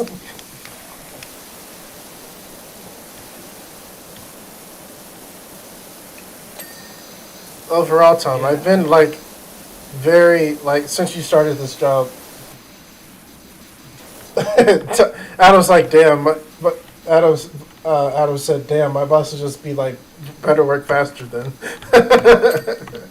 That's what I would expect. What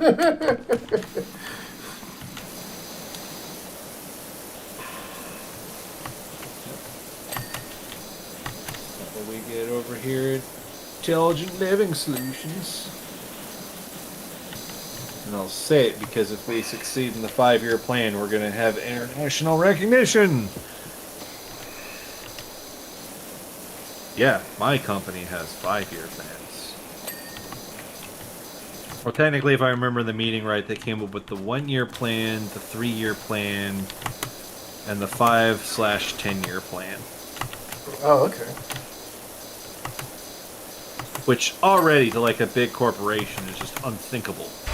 It really is. Because to a corporation, it should be, no, you only have the next upcoming quarter plan and profits.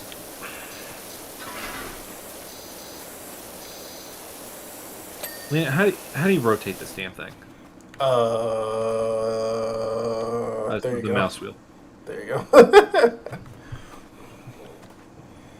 I can remember because I haven't rotated in a while. Well, we need to rotate. Oh, I've been meaning to say this for a while, but I'm so happy for you that you found a place that treats you as well as it does. A place that acknowledges that people are people. Yeah.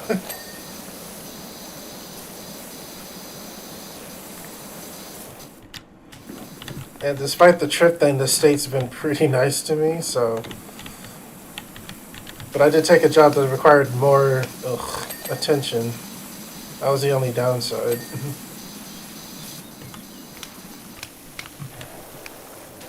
What do you mean by more attention? The being on call most of the time, and like I said, projects just appear out of nowhere.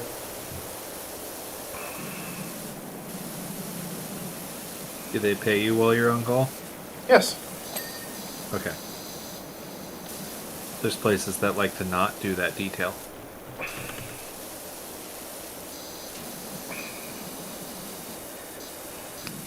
Just so you know, I'm going to give you so much shit if while you're on this thing that they said you had to be there to be on call and they don't call you.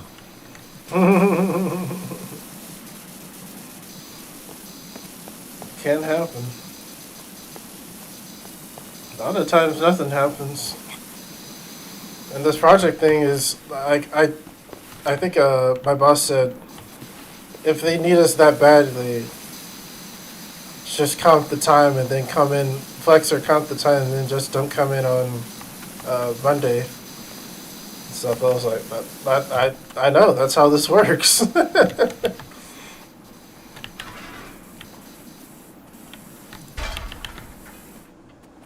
It just lets you have time off, but that'd be bad. That'd be bad to let people have time off. Can't do that. Putting this thing down. Oh, well, I guess this works.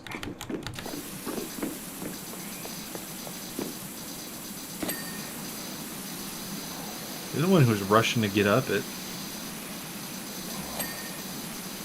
Because I like cleaning.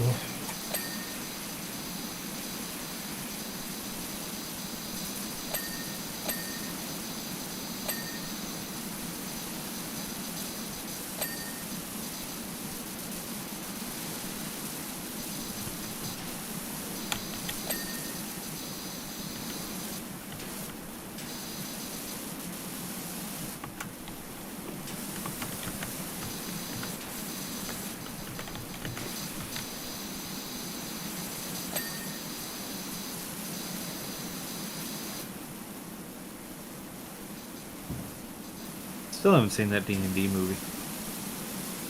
Oh, yeah? Nope.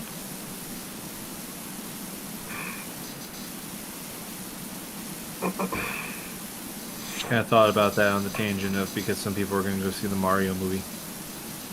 Oh, yeah, the invite went out. I don't know if, I don't even know what happened with that, because that came out right before dinner. And then I just popped onto here. I think probably at least 2 people went. I'd like to see the Mario movie. I heard it was good. From people, not just critics. I don't even listen to critics, so take that.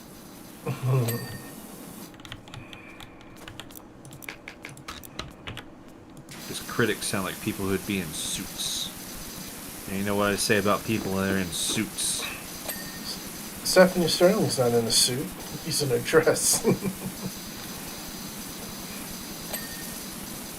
Steph is in many things. Yeah.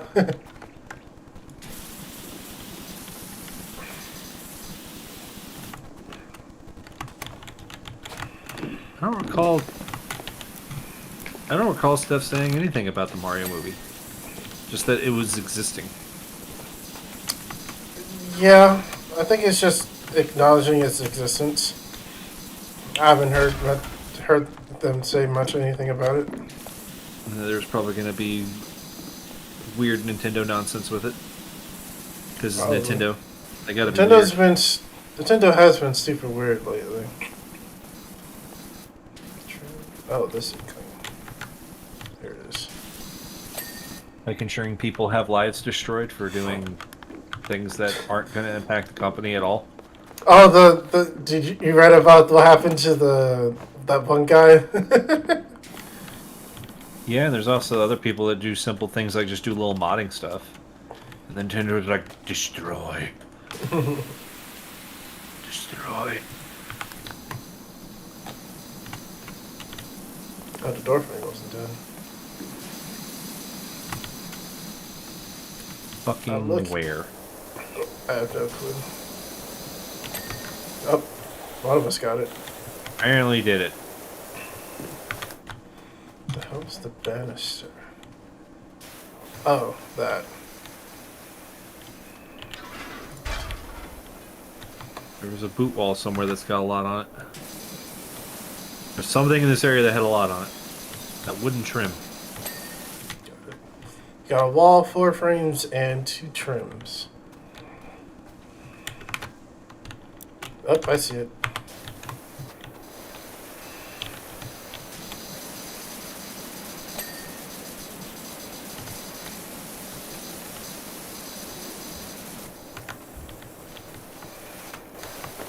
Get it? Did you point? Did I point? Did you point? Did you point?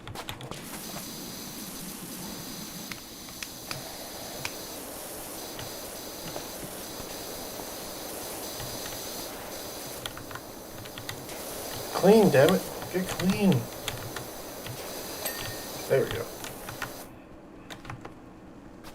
How do you do, fellow kids? I know memes.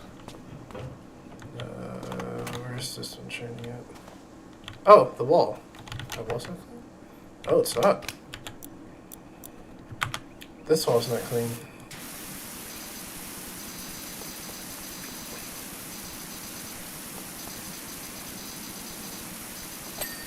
Got it. Okay. 3 more frames. Window frames. I knew what you meant. Oh, this one's not clean. Oh, wow. Got it. This really would be an inefficient building with very little space to do anything in.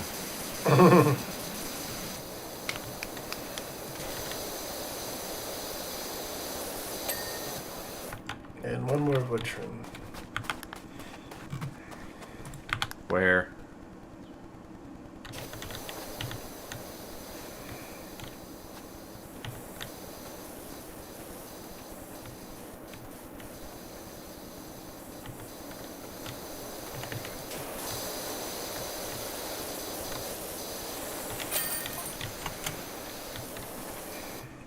We did it.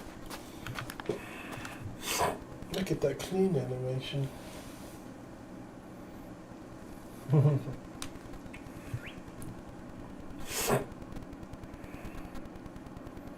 That got us $450. Well, I could do anything with it. We have 15 minutes left. Let's clean this cool old car. I'm gonna call it. We're gonna destroy it. Probably. Look, it's just someone That thing's gonna washing be- it. That is not a thing that would be getting power washed. That is hand wash only. Yeah, right? That is a hand wash only car right there. Who let the dog on top of that? Because that looks a bit too big for cat print.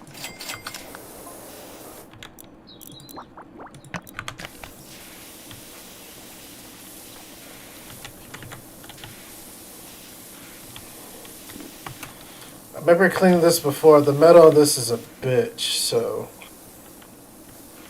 Well, it looks like we're cleaning rust. yeah. Like, that's not how this works. That's not how any of this works.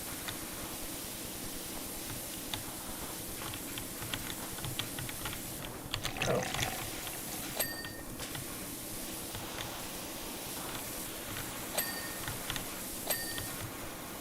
God, I could see that it's somebody's kids hired us to come out and clean this car, and we start cleaning this car, and this old man comes out here with his cane. What the fuck you doing with my car?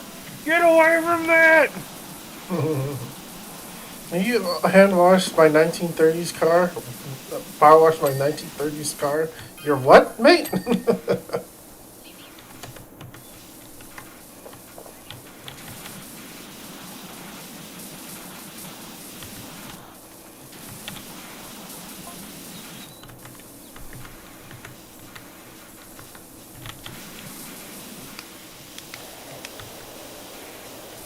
Like,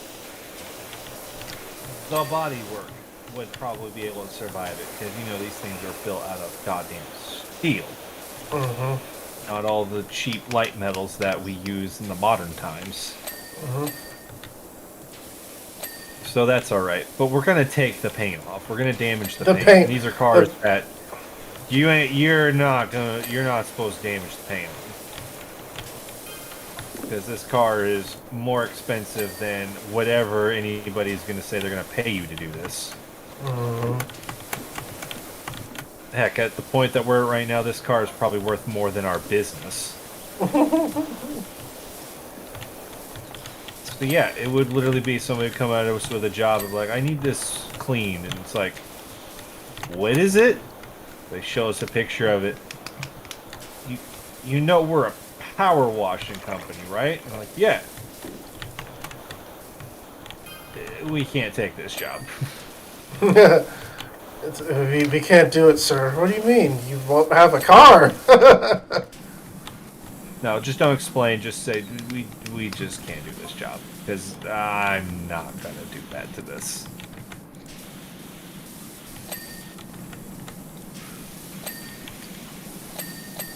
My dad probably would, just cause. Like, I feel bad using the concentrated nozzle on this car right now. Like, I'm just like, this is not going to end well. You got the crisp white wall tires. Mm-hmm.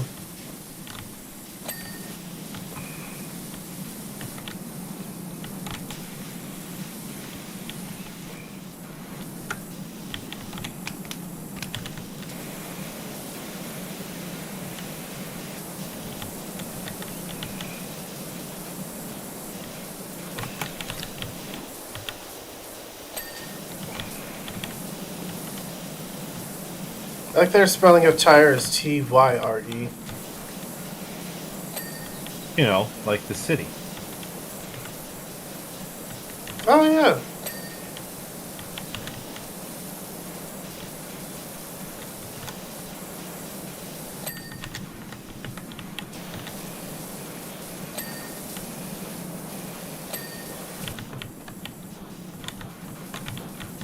I believe it's probably the British spelling.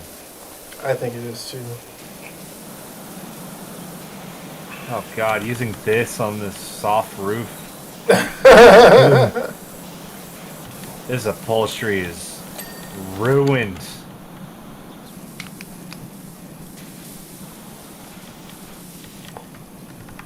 Now, really, I mean, the whole reason, like, you could probably get away with power washing a car like this.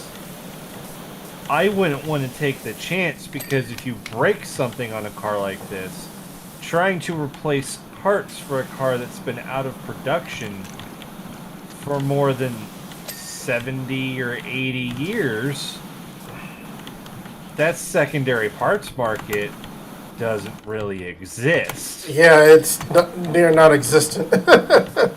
That's why a car like this, it would be hand washed, because why bother taking the risk of something breaking?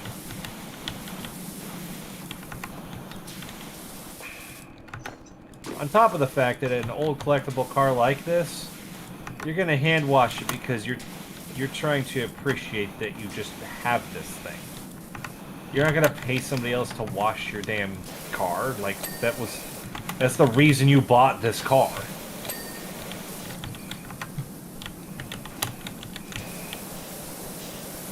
You didn't buy this car so everybody else could do everything about it for you.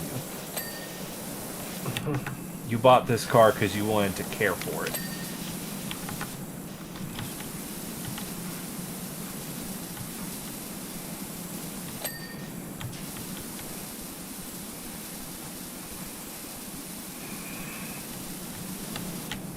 I don't think I've ever understood the style of all these lights in the front.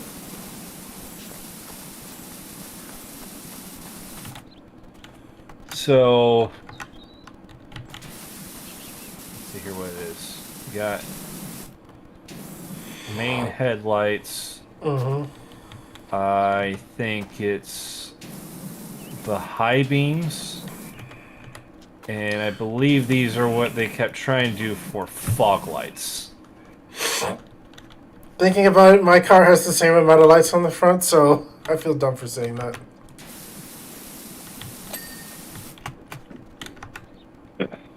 Yeah, so you just couldn't make everything compact. Yeah. That's why there's that brief era on sports cars where they have the flip-up lights.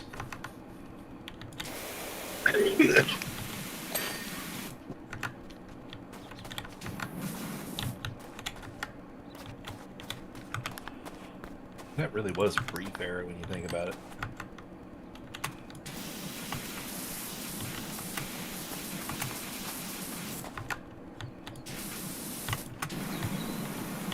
Body's still dirty. Mm-hmm.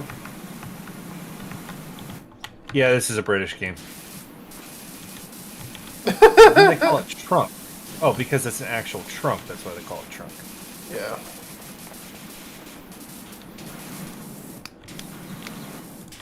You know how I know it's a British game? Oh. That's how. Hmm?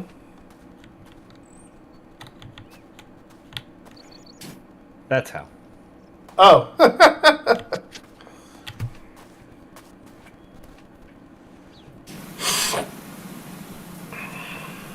I definitely think, overall, I prefer hood over bonnet. But I think I kind of like boot more than I like trunk. Hmm.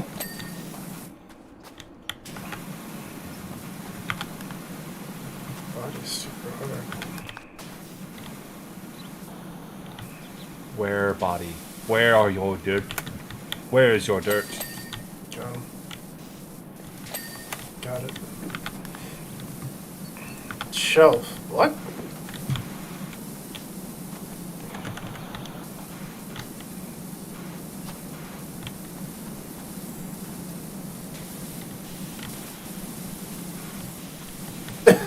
This is so stupid. You got that. Again, that's why you wouldn't power wash this thing. Because it quickly becomes an inefficient tool.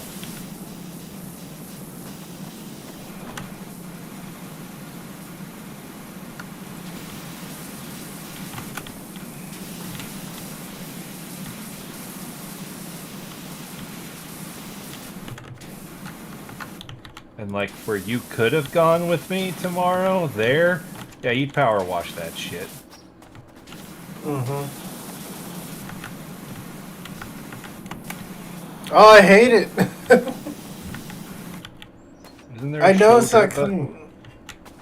I know it's not clean, but I can't. Oh, okay. There we go. Door handle. Oh, door handles aren't clean. Isn't there a button that's supposed to reveal to us dirt? Tab. I'm pushing tab and I'm not seeing anything. Yeah, these are gonna be super hidden. Oh, got it. Now it's just the body. But where? I keep seeing stuff here in the crevice. Between the hood, bonnet hood, and the body.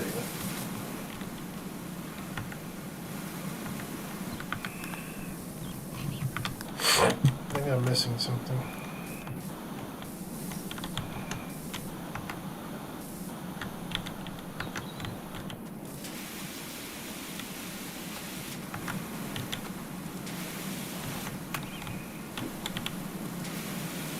Do you have to use the metal soap? I was, but it's not getting everywhere. That's not it. Oh, over here.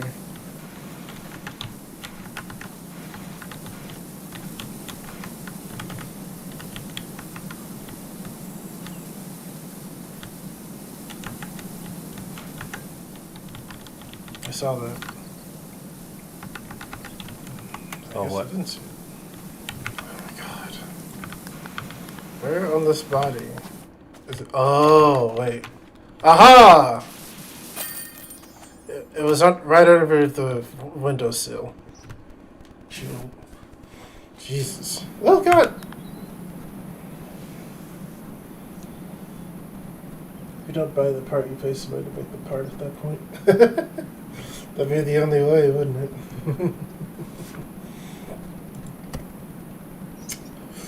Whew, okay.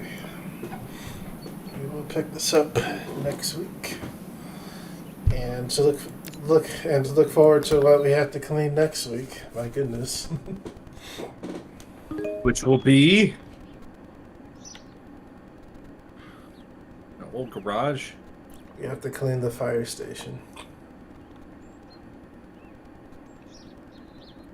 What? Okay. Is this the active firehouse? Yeah. Okay. So they have a power washer. Yeah. They have a power washer that has significantly more power to it than our power washers. Yeah. Why do they need us? They technically don't. But to be fair, the two other things for them we have to clean are we need to clean too.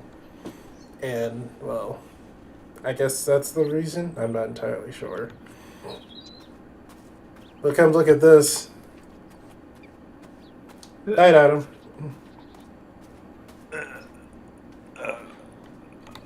What am I looking at? You have to clean the training building too. And we can't do the ladder climb like they get to do the ladder climb? No, nope, it's all stairs. My god, have you actually watched them do that? No, I have not. It's fucking insane.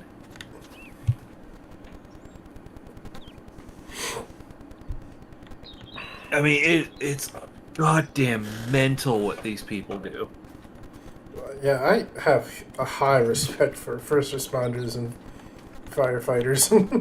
I know, it's funny how people are like, fuck the police, but when's the last time you heard anybody say, fuck the fire department? You don't! You never say it, ever! They're good people.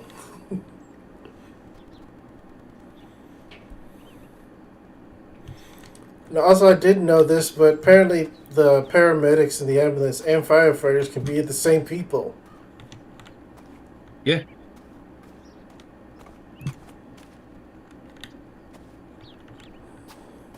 It's a Facebook link. Oh, by the way, did you hear that if you were on Facebook, they probably owe you money? Oh, really? Why? They settled a huge Actually, for a million lawsuit. reasons. Oh, really? They settled a huge lawsuit that's supposed to get paid out to people that had Facebook accounts. So, every American ever? I'm kidding. Basically, I don't know what the range is, but it sounds like it's a really fucking large range that counts for you. I'd probably end up in it. I still have an active account that I don't use. It's just there.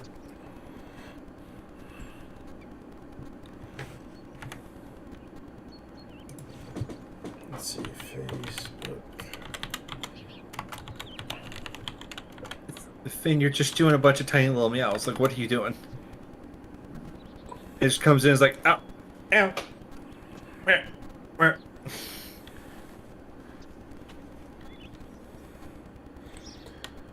It's a $725 million settlement.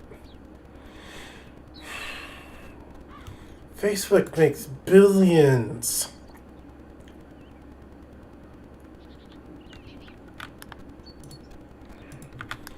Mark spent 14 billions failing on the metaverse, and they only charged him 775 million.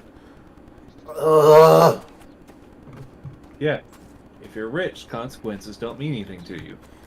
fuck's sake. What's worse is that Seagate got sued by the government, and they actually took all their profits for selling hard drives to China. But no, for the consumer, of course we don't fucking count. Oh my god. Nope.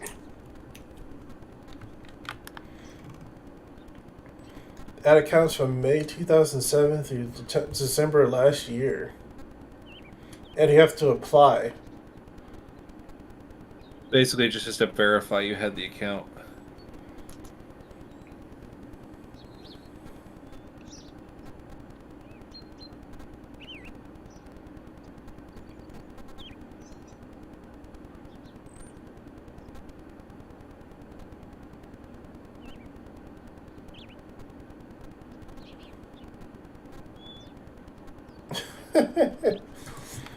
Facebook sold, I don't know if it's sold is the correct word, but a former British political consulting firm used by Donald Trump in 2016. Ugh.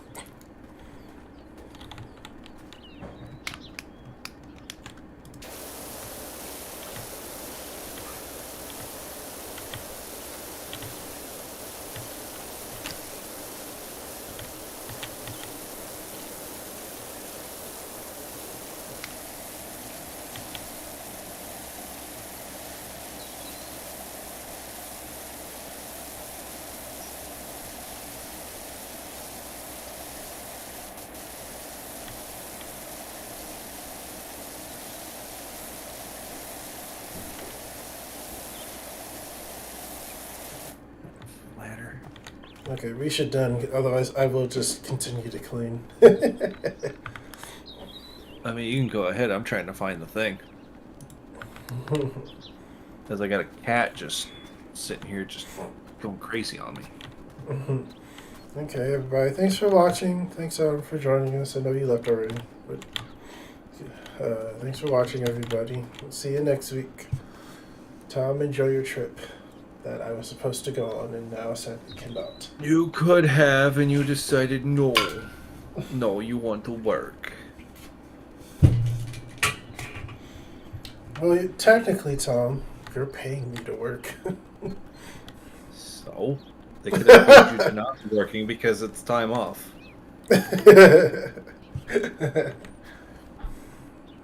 Just saying.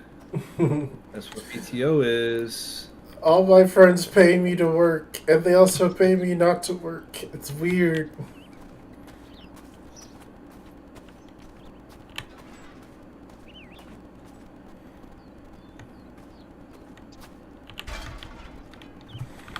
Okay, good night, everybody.